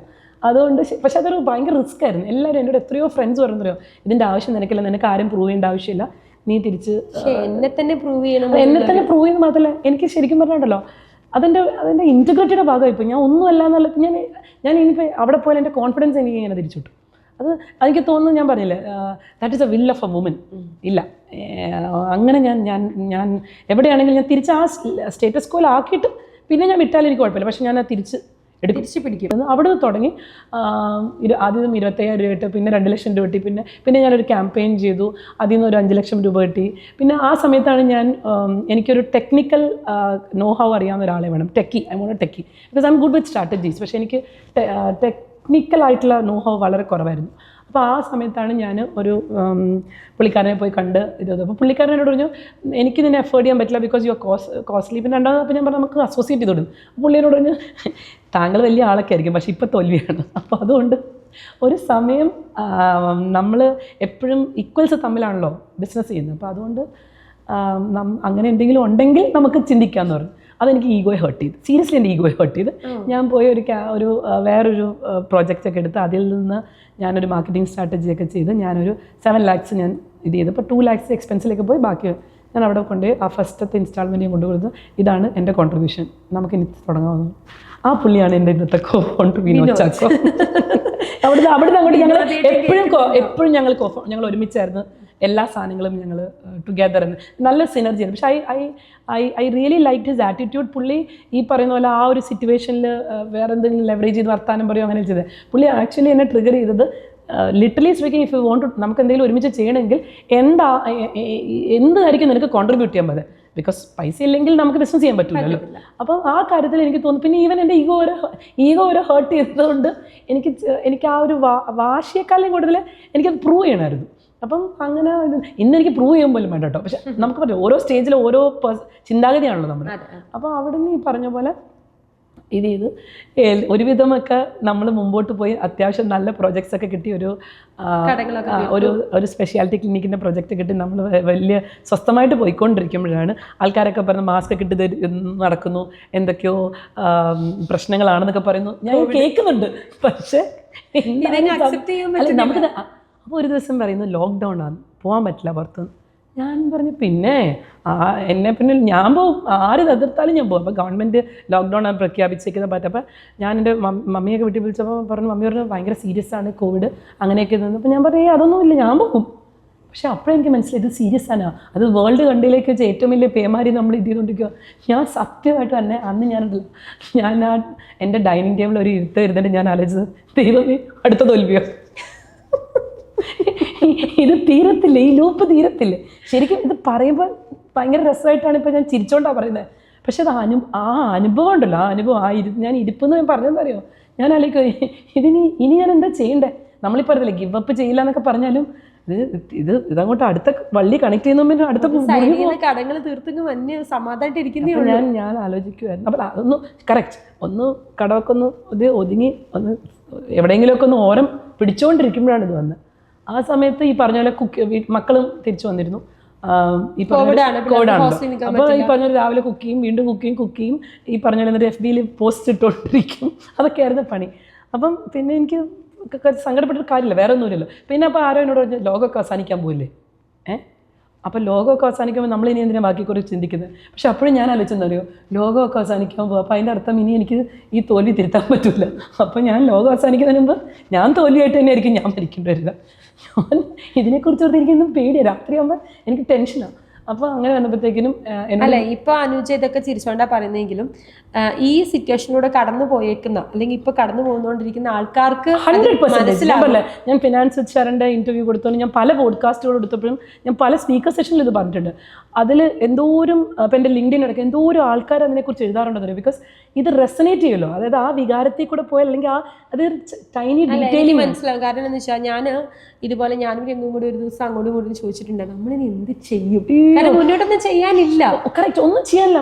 കാരണം നമ്മളൊന്ന് സ്റ്റക്കായി പോകും. ഈ സ്റ്റക്ക് എന്ന് പറഞ്ഞിട്ടുണ്ടല്ലോ നമ്മുടെ തലച്ചോറെ നിൽക്കുക, കൈയും കാലം നിന്നാൽ നമുക്ക് തലച്ചോറും കൊണ്ടെങ്കിലും ചിന്തിക്കാമല്ലോ. അപ്പം അങ്ങനെ വന്നെല്ലാം ഇത് ചെയ്തപ്പോഴത്തേക്കിനും ഞാൻ ഈ പറഞ്ഞ പോലെ എന്നോട് വിനോദാണ് പറഞ്ഞപ്പോൾ എന്തെങ്കിലും ഒരു ആക്ടിവിറ്റിയിലേക്ക് നീ ഡൈവേർട്ട് ചെയ്യും, ഇല്ലെങ്കിൽ ഭയങ്കര ബുദ്ധിമുട്ടാവും എന്നൊക്കെ പറഞ്ഞപ്പോഴാണ് ഞാൻ ഈ പോയി ഹബ്സ്പോട്ടിൻ്റെ സർട്ടിഫിക്കേഷൻസ് ഒക്കെ എടുക്കാൻ തുടങ്ങി. ആ സമയത്താണ് ഞാൻ ബ്രാൻഡിങ് പഠിക്കുന്നത്. അല്ല, അത് ഈ സമയത്ത് ഈ ഓൺലൈൻ പോർട്ടൽസ് ഒക്കെ ഇങ്ങനെ തുടങ്ങി കഴിഞ്ഞപ്പോൾ കോഴ്സസ് ഒക്കെ കുറേ ഇങ്ങനെ ഇവർ ഇത് ചെയ്യാൻ തുടങ്ങി ഓൺലൈനിൽ. ആ സമയത്ത് ഞാൻ നോക്കുമ്പോൾ വാട്ടറിന് സ്ട്രാറ്റജിക് മാർക്കറ്റിങ്ങും IIM ബ്രാൻഡ് മാനേജ്മെൻറ്റും ഉണ്ടായിരുന്നു. ഞാൻ ആ സമയത്ത് ഈ പറഞ്ഞ പോലെ എല്ലാവരും ഈ കുക്കിംഗ് ബ്രഹ്മവും എനിക്ക് തീർന്നു. പിന്നെ ബാക്കി എല്ലാവരും ഫ്രീ ഓഫ് നെറ്റ്ഫ്ലിക്സ് പ്രൈം എല്ലാം സിനിമ കണ്ടു. ഞാൻ ഇതിനിടയ്ക്ക് അതൊക്കെ പോയി കാണും പിള്ളേരോട്. പക്ഷേ ഞാൻ മെജോറിറ്റി ടൈം ഞാൻ ഈ പഠിക്കുന്നത്. പിന്നെ ഞാൻ പഠിക്കാൻ ഞാൻ പറഞ്ഞില്ല, അന്നേ ഞാൻ അത്യാവശ്യം പഠിക്കുകയായിരുന്നു. അപ്പം ഞാൻ ഈ പറഞ്ഞ ബ്രാൻഡിങ് എന്താ ഞാൻ പഠിക്കാൻ തുടങ്ങി. അങ്ങനെയാണ് ശരിക്കും പറഞ്ഞാൽ കോർപ്പറേറ്റ്സ് ഇവിടെ വന്ന് MNCs എങ്ങനെ വന്ന് അവരെ എങ്ങനെ ബ്രാൻഡായി, ഈ പറഞ്ഞാൽ സ്റ്റാർട്ടപ്സ് എങ്ങനെ ബ്രാൻഡ് ആക്കാൻ പറ്റും, ഒരു പ്രോഡക്റ്റും സർവീസിനെ എങ്ങനെയാണ് ശരിക്കും ബ്രാൻഡ് ബിൽഡ് ചെയ്യുന്ന, ബ്രാൻഡ് പൊസിഷൻ ചെയ്യുന്ന, ബ്രാൻഡ് മാനേജ് ചെയ്യുന്ന, അങ്ങനെ കുറേ കാര്യങ്ങളൊക്കെ പഠിച്ചപ്പോൾ ഈ പറഞ്ഞ പോലെ എവിടെയെങ്കിലും ഇത് അപ്ലൈ ചെയ്യണമല്ലോ, ഇംപ്ലിമെൻറ്റ് ചെയ്യണമല്ലോ. അപ്പോൾ ആ സമയത്ത് എനിക്ക് മറ്റേ ഈ ഓൺലൈനിൽ മറ്റേ എക്സസൈസൊക്കെ പഠിപ്പിക്കുന്ന ഒരു PT ഉണ്ടായിരുന്നു, ഫൈസൽ. അപ്പോൾ ഫൈസൽ സാവിയാണ് പുള്ളിയുടെ പേര്. പുള്ളി എന്നോട് എനിക്ക് ബ്രാൻഡ് ആക്കണം മാം, എനിക്ക് കുറച്ചും കൂടെ നല്ല ക്ലയൻസ് ഒക്കെ നമ്മൾ ഉദ്ദേശിച്ച സാധനം അതന്നെ, രോഗി ഇച്ഛിച്ചതും മറ്റു വൈദ്യം കൽപ്പിച്ചതെന്ന് പറഞ്ഞാൽ പുള്ളി പറയുന്നതിന് മുമ്പ് ഞാൻ പറഞ്ഞു നമുക്ക് ചെയ്യാം. അപ്പോൾ മാം എൻ്റെ പൈസയൊന്നും അത്ര മാത്രമില്ല. ഞാൻ പറഞ്ഞു അതൊന്നും പ്രശ്നമില്ല, എൻ്റെ കയ്യിൽ എത്ര പൈസ ഉണ്ട്. അപ്പോൾ പുള്ളിയോട് പറഞ്ഞ് ഒരു 25,000 ഞാൻ പറഞ്ഞു ഡൺ, എല്ലാം ഞാൻ ചെയ്തുതരാം, വെബ്സൈറ്റിലൊക്കെ ചെയ്തുതരാം. അപ്പോൾ എനിക്കറിയത്ത പോലെയല്ല ഞാൻ ഇങ്ങനെ ചെയ്യുന്നത്. പക്ഷേ എനിക്കൊരു ഐഡിയ ഏകദേശം ഉണ്ടായിരുന്നു. അങ്ങനെ ഞങ്ങളുടെ ഫസ്റ്റ് ബ്രാൻഡായിരുന്നു. അപ്പം എൻ്റെ ഒരു ഡിസൈനർ രാഹുൽ എന്ന് പറഞ്ഞു, ഞാനും അവനും കൊണ്ട് കൂടിയിട്ടിരുന്ന് ലോഗോയൊക്കെ ക്രിയേറ്റ് ചെയ്ത് ഈ പറയുന്ന പോലെ ഞങ്ങൾ എന്നിട്ട് വെബ്സൈറ്റിലേക്ക് ആദ്യം ഞങ്ങൾ അതായിരുന്നു, നമുക്ക് അതിനപ്പുറത്തേക്ക് നമുക്ക് എന്തുണ്ടല്ലോ. പിന്നെ ഞങ്ങൾ എക്സ്പ്ലോർ ചെയ്ത് കണ്ടുപിടിച്ച് അതെല്ലാം കഴിഞ്ഞിട്ട് ശരിക്കും പറഞ്ഞാൽ പുള്ളിയുടെ സാധനം ഞങ്ങൾ ഡെലിവറി ചെയ്തു. ഹോസ്റ്റിംഗ് അടക്കം ഫ്ലെക്സി ക്ലൗഡ് ചെയ്ത് നമ്മൾ ചെയ്ത് കൊടുത്തെല്ലാം കഴിഞ്ഞപ്പോഴത്തേക്കും കാണാനൊക്കെ ഒരു ഭംഗിയൊക്കെ ഉണ്ട്. അപ്പോൾ എനിക്ക് മനസ്സിലായി ഓക്കെ, അപ്പോൾ എനിക്ക് ബേസിക്കലി അറിയാം. അപ്പോഴാണ് ആ സമയത്താണ് ഓണം വരുന്നത്. അപ്പോൾ ഞാൻ കുറച്ച് സ്റ്റാഫ്സിനെയൊക്കെ എടുത്ത് എനിക്ക് റിസർച്ച് ചെയ്യാൻ ആൾക്കാർ വേണം. കാരണം ഞാൻ പഠിച്ച കാര്യത്തിൽ ബ്രാൻഡിങ് ബേസിക്കലി ഡിസൈനിങ് മാത്രമല്ല, ആക്ച്വലി ആദ്യം വേണ്ടത് ഈ റിസർച്ച് ഇത് ചെയ്യാൻ വേണ്ടിയിട്ട് അപ്പോൾ ബ്രാൻഡ് സ്ട്രാറ്റജിസ്റ്റുകളാണ് വേണ്ടത്. അപ്പോൾ എനിക്കൊരു കാര്യം മനസ്സിലായി, ഞാൻ പഠിച്ചത് ഞാൻ ബ്രാൻഡ് സ്ട്രാറ്റജിസ്റ്റ്. അപ്പോൾ എനിക്ക് ഈ പറഞ്ഞ റിസർച്ച് ചെയ്യുന്ന ആൾക്കാരെ പതുക്കെ എടുത്ത് അവരെ ഇവോൾവ് ചെയ്യിപ്പിച്ചുകൊണ്ടെടുത്ത അപ്പോൾ ഞാൻ എൻ്റെ പഴയ പ്രോഗ്രാമില്ലേ, ആ 2013 പൊട്ടിപ്പോയ സാധനം, ആ പ്രോഗ്രാം ഞാൻ ഇന്റേൺഷിപ്പ് പ്രോഗ്രാമായിട്ട് തിരിച്ചെൻ്റെ ഓഫീസിൽ കൊണ്ടുവന്നു. അങ്ങനെ ഞാൻ 5,000 രൂപയിൽ തുടങ്ങിയ ഇന്റേൺഷിപ്പ് പിള്ളേർ പിന്നീട് 30,000 40,000 വാങ്ങുന്ന ലെവലിലേക്ക് ഞാൻ വളർത്തി. എൻ്റെ എല്ലാ സ്റ്റാഫുകളും ഏകദേശം അങ്ങനെയുള്ള സ്റ്റാഫുകളാണ്. ഒറിയ ഇങ്ങനെ ബ്രാൻഡിങ്ങും അതുപോലെ സ്ട്രാറ്റജി ഒക്കെ മേക്ക് ചെയ്ത് വളരെ ബ്യൂട്ടിഫുൾ ആയിട്ട് പോകുന്ന കാലഘട്ടത്തിലാണ് അടുത്ത ചുവട് വെക്കുന്നത്. എന്തായിരുന്നു അത്? ആക്ച്വലി ഒരു 2020 ആയപ്പോഴത്തേക്കും ഞങ്ങൾ പതുക്കെ ഞാൻ പറഞ്ഞില്ലേ ഓണത്തിന് ഈ പറഞ്ഞ പോലെ 25 ആൾക്കാർക്ക് ഞങ്ങൾ 25 ബ്രാൻഡിങ് പ്രപ്പോസൽ പോലെ ഇത് ചെയ്ത് 27,000 രൂപയ്ക്ക് ഞങ്ങൾ ബ്രാൻഡിങ് സ്റ്റാർട്ട് ചെയ്തു. ഞാൻ അന്ന് ബേസിക്കലി 2019 മിഡിലിൻ്റെ കാര്യം ഞാൻ പറയുന്നത്. അപ്പോൾ ആ ഓണത്തിലാണ് ഞാൻ 27,000 രൂപയ്ക്ക് ബ്രാൻഡിങ് കൊടുക്കുന്നത് 25 കമ്പനികൾക്ക്. അങ്ങനെ വന്നപ്പോൾ 25 ഡൊമൈൻ ഞാൻ കയറി പഠിച്ചു. അപ്പോൾ എനിക്ക് ഏകദേശം മനസ്സിലായി ഇതിനെ ഇങ്ങനെ പ്ലേസ് ചെയ്താൽ ഇതിങ്ങനെ ശരിയാവാൻ പറ്റും. എന്നിട്ട് അവരുടെ സോഷ്യൽ മീഡിയ അപ്പോൾ അതുപോലെ ഞങ്ങൾ ചെയ്തു തുടങ്ങി. ഇതിൻ്റെ മൊമെൻറ്റം പിടിച്ചപ്പോൾ എനിക്ക് കാര്യം മനസ്സിലായി, ഞാൻ ചെയ്യുന്ന ഈ സ്ട്രാറ്റജി വർക്ക് ചെയ്യും. അപ്പം ഞാൻ വിനുവിനോട് പറഞ്ഞു നമുക്കെന്നാൽ ഫ്ലെക്സി ക്ലൗഡും ഒരു സ്റ്റാർട്ടപ്പ് ആക്കി തന്നെ ഡെവലപ്പ് ചെയ്യിപ്പിച്ചു, പ്രൈവറ്റ് ലിമിറ്റഡ്. ഓക്കെ, അതെന്തായിരുന്നു ആ കോൺസെപ്റ്റ്? എന്തായിരുന്നു ബേസിക്കലി അതിൻ്റെ കോൺസെപ്റ്റ് എന്ന് വെച്ച് കഴിഞ്ഞാൽ പുള്ളി ഒരു ക്ലൗഡ് കൺസൾട്ടൻ്റ് ആയിരുന്നു. അപ്പം ബേസിക്കലി ഹോസ്റ്റിംഗ് ആണ് പുള്ളി സ്റ്റാർട്ട് ചെയ്തത്. പക്ഷേ പുള്ളി പറയുന്നതെന്ന് പറഞ്ഞാൽ ക്ലൗഡിലേക്ക് ആൾക്കാരെ കൂടുതൽ ഓൺബോർഡ് ചെയ്ത് കഴിഞ്ഞാൽ നമുക്ക് ഈ പറഞ്ഞ പോലെ ഒരുപാട് ടെക്നിക്കൽ ഗ്ലിച്ചുകളും ഈ സ്ലോ ലോഡിങ്ങും ഈ പറഞ്ഞ പോലെ ഈ സെർവർ സാനിറ്റിയൊക്കെ മെയിൻറ്റെയിൻ ചെയ്യാൻ എപ്പോഴും നമുക്ക് നല്ല കാര്യം എന്ന് വെച്ചാൽ നമുക്ക് ഇപ്പുറ സൈഡിലേക്ക് ക്ലൗഡിലേക്ക് കയറുന്നതാണ്. പക്ഷേ ഈ പറഞ്ഞ ക്ലൗഡ് കോസ്റ്റ്ലി ആധാരണം തന്നെ ഇതെങ്ങനെ ആൾക്കാരിലേക്ക് ഈ സ്റ്റാർട്ടപ്സിലേക്കും SMEസിലേക്കും എത്തിക്കുക എന്നായിരുന്നു പുള്ളിയുടെ കോൺസെപ്റ്റ്. അപ്പം ഞാനതിനെ ഈ പറഞ്ഞ പോലെ ഞാൻ പുള്ളിയോട് നമുക്കൊരു ആദ്യം നമുക്ക് സ്റ്റാർട്ടപ്പായിട്ട് പ്രൈവറ്റ് ലിമിറ്റഡ് കമ്പനിയായിട്ട് സ്റ്റാർട്ട് ചെയ്യാം, എന്നിട്ട് നമുക്കൊരു സ്റ്റാർട്ടപ്പിലേക്ക് രജിസ്റ്റർ ചെയ്തിട്ട് അങ്ങനെ 2020 സ്റ്റാർട്ട് ചെയ്തിട്ട് ഈ പറഞ്ഞ പോലെ ഞങ്ങളൊരു പാസ് പ്ലാറ്റ്ഫോം ക്രിയേറ്റ് ചെയ്തു. സ്റ്റാക്കിൽ ഈ പറഞ്ഞ പോലെ പല പല ക്ലൗഡ് പ്രൊവൈഡേഴ്സ് ഉണ്ട്. ഈ ഡിജിറ്റൽ ഓഷന്, AWS, ലിനോഡ്, ഇവരൊക്കെ ചെയ്യുന്നതെന്ന് വെച്ച് കഴിഞ്ഞാൽ ഇവർ ക്ലൗഡ് പ്രൊവൈഡേഴ്സാണ്. ഈ ക്ലൗഡ് പ്രൊവൈഡേഴ്സിൻ്റെ പ്രശ്നം വെച്ചാൽ അവർക്ക് എൻ്റർപ്രൈസ് ആണ് കൂടുതലും.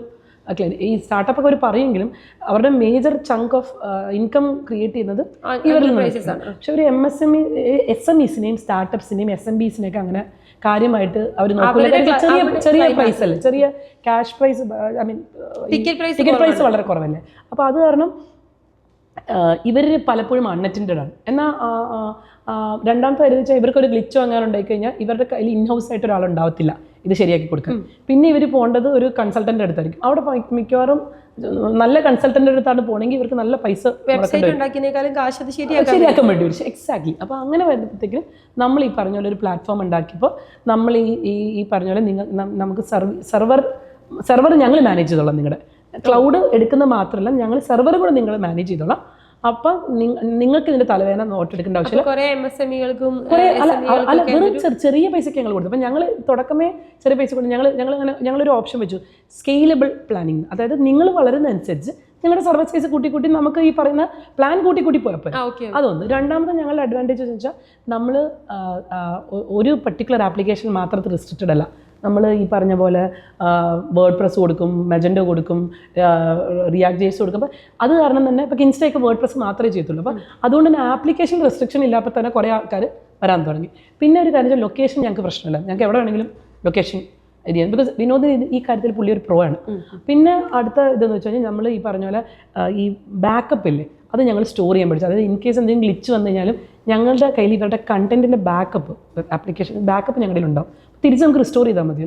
പിന്നെ ഈ പറഞ്ഞ പോലെ ഞങ്ങൾ സെൽഫ് ഹീലിംഗ് സെർവേഴ്സ് ഒക്കെ വെച്ചിട്ട് ഞങ്ങൾ ഈ പറഞ്ഞ പോലെ സെർവർ സാനിറ്റി മെയിൻറ്റെയിൻ ചെയ്യാൻ തുടങ്ങി. അപ്പോൾ പല പ്രശ്നങ്ങളിൽ വരുമ്പോഴത്തേക്കിനും ഞങ്ങളുടെ ബാക്ക് എൻഡ് സിസ്റ്റം ഇരുന്നത് ക്ലിയർ കട്ടായിട്ട് ഇരുന്നതിനും എപ്പോഴും സൈറ്റ് ഫുൾ ടൈം 404 എറർ അങ്ങനത്തെ കാര്യങ്ങളൊന്നും വരത്തില്ല. ഇത് നമുക്ക് unless it is A technical glitch from the provider side. Okay. അപ്പം അതും നമുക്ക് ഈ പറഞ്ഞ പോലെ നമുക്ക് അവരുമായിട്ടുള്ള ഒരു ഡയറക്റ്റ് ഇത്രയും സെർവേഴ്സ് ഹാൻഡിൽ ചെയ്യുന്നതുകൊണ്ട് നമുക്ക് കുറേ കാര്യങ്ങൾ നമുക്ക് ചെയ്യും.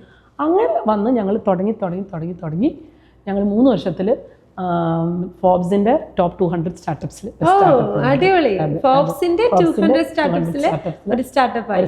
ഭയങ്കര അച്ചീവ്മെന്റ് ആണ് കേരളത്തിൽ നിന്നുള്ളൊരു ബ്രാൻഡ് എന്ന് പറഞ്ഞ് വളരുമ്പോൾ തന്നെ. ഓക്കെ, അടുത്ത സ്റ്റാർട്ടപ്പ് എന്ത് ചെയ്തു? 5 സ്റ്റാർട്ടപ്പ് ഉണ്ട് നമുക്ക്. അല്ല അപ്പോൾ എൻ്റെ ആക്ച്വലി ഞങ്ങൾ പുള്ളി ടെക്നിക്കൽ സൈഡാണ് ഹാൻഡിൽ ചെയ്യുന്നത്. ഞാനാണ് മാർക്കറ്റിംഗ് സൈഡിലായിരുന്നത്. പിന്നെ ഞങ്ങൾക്ക് ഫിനാൻസ് സൈഡിൽ ഹാൻഡിൽ ചെയ്യുന്ന ബിനു ഉണ്ടായിരുന്നു. ബിനു CFO. പുള്ളി ഒരു ദിവസം പുള്ളിയുടെ വീട് കോട്ടയത്താണ്. അപ്പം പുള്ളി ഒരു ദിവസം ഇരുന്ന് പറഞ്ഞ്, എനിക്കൊരു വെഞ്ചറൊക്കെ തുടങ്ങി ബ്രാൻഡൊക്കെ ഉണ്ടാക്കി കൊള്ളാമെന്നുണ്ട്. അപ്പോൾ ഞാൻ പറഞ്ഞു, നിങ്ങൾക്ക് അങ്ങനെ ഉണ്ടായിക്കൊള്ളാം, എന്തുകൊണ്ട് നിങ്ങൾക്ക് തുടങ്ങിക്കൂടാ, നമുക്ക് സ്റ്റാർട്ട് ചെയ്യാം. അങ്ങനെ നമുക്കറിയാമല്ലോ ബ്രാൻഡ് ചെയ്യാൻ. അപ്പം തോൽവിയിൽ നിന്ന് ഞാൻ ഉണ്ടാക്കിയ സാധനം എനിക്ക് പൊസിഷൻ ചെയ്യാൻ എനിക്കൊരു കാര്യം മനസ്സിലായി. എനിക്കതിനെ അത് ഞാൻ പഠിച്ചിട്ടാണ് ഞാൻ ചെയ്യുന്നത്. അപ്പോൾ എനിക്കത് ചെയ്യാമെങ്കിൽ ഇപ്പോൾ 2 പ്രൂവൺ ആയതുകൊണ്ട് ഞാൻ വിചാരിച്ചു 3ാമത്തത് ഓക്കെ. അപ്പോൾ അങ്ങനെ ബിക്കോസ് എനിക്കത് ടെക്നിക്കൽ സൈഡ് അവർ ഹാൻഡിൽ ചെയ്യും. ഞാൻ ചെയ്യുന്നത് മുഴുവൻ മാർക്കറ്റിംഗും ബ്രാൻഡിങ് സൈഡും പിന്നെ എൻ്റെ സ്ട്രാറ്റജിക് സൈഡുമാണ് ഞാൻ ചെയ്യുന്നത്. അപ്പോൾ ഈ പറഞ്ഞ പോലെ അങ്ങനെ ആ ഹോട്ടലിൽ ഞങ്ങൾ ആ ഒരു അൽഫാം കടയിലിരുന്ന് ഞങ്ങൾ ഡിസ്കസ് ചെയ്ത ഒരു കോൺസെപ്റ്റാണ് പോക്കറ്റ് CFO. CFOയുടെ പോക്കറ്റ് എപ്പോഴും അതായത് വെർച്വൽ CFO സർവീസസും ഈ അക്കൗണ്ടിങ്ങും ബുക്ക് കീപ്പിങ്ങും ഈ പറഞ്ഞ പോലെ വാല്യുവേഷനും എല്ലാം ചെയ്യുന്ന ഒരു ഇതാണ്. ഈവൻ നമുക്ക് മുത്തൂട്ട് പോലത്തെ ക്ലയൻസ് ഉണ്ട് പോക്കറ്റ് CFOയ്ക്ക്. അവിടെ രസമല്ല, ഇന്നിപ്പോൾ 25 എംപ്ലോയീസ് ഉണ്ട്. അങ്ങനെ അത് ആ സിസ്റ്റം ഉണ്ടായി. പിന്നെ അതിൻ്റെ 4ാമത് ഈ പറഞ്ഞ പോലെ എനിക്ക് സ്റ്റാർട്ടപ്പിലും കൂടുതൽ എനിക്ക് ഈ ഡൈവേഴ്സിറ്റി ആ സമയത്തേക്ക് എനിക്ക് ഡൈവേഴ്സിറ്റി ശരിക്കും കയറാൻ വേണ്ടി ഞാനൊരു ഡൈവേഴ്സിറ്റി ഇവാഞ്ചലിസ്റ്റ് ഒന്നും അല്ലായിരുന്നു തുടക്കത്തിൽ. എനിക്ക് സ്ത്രീകൾക്ക് വേണ്ടി എന്തെങ്കിലും ചെയ്യണം. കാരണം എൻ്റെ ജേർണി ഭയങ്കര ഡിഫിക്കൽട്ടായപ്പോൾ എനിക്ക് മനസ്സിലായി, പ്രത്യേകിച്ച് കേരളത്തിൽ ശരിക്കും ഒരു പേട്രിയാർക്കൽ സിസ്റ്റം ഉണ്ട്, അന്ന് ഭയങ്കരമായിരുന്നു. അപ്പം ഞാൻ ഈ പറഞ്ഞ പോലെ ഇതിനെ എങ്ങനെ നമുക്കൊന്ന് കുറച്ചും കൂടെ റിസോൾവ് ചെയ്യാൻ പറ്റുന്ന രീതിയിൽ എന്തെങ്കിലും ഒരു ഇനീഷ്യേറ്റീവ് കൊണ്ടുവരാൻ വേണ്ടിയിട്ടാണ് ഞാൻ ശരിക്കും ഇത് ആരംഭിച്ചത്. ഇതൊരു കോൺസെപ്റ്റ് ആയിരുന്നു. അപ്പോഴാണ് ഞാനൊരു US ഡൈവേഴ്സിറ്റി അപ്പോൾ എൻ്റെ അഭിപ്രായത്തിൽ ഡൈവേഴ്സിറ്റി എന്ന് പറഞ്ഞ സ്ത്രീകൾ മാത്രമായിരുന്നു അന്ന് കാലത്ത്.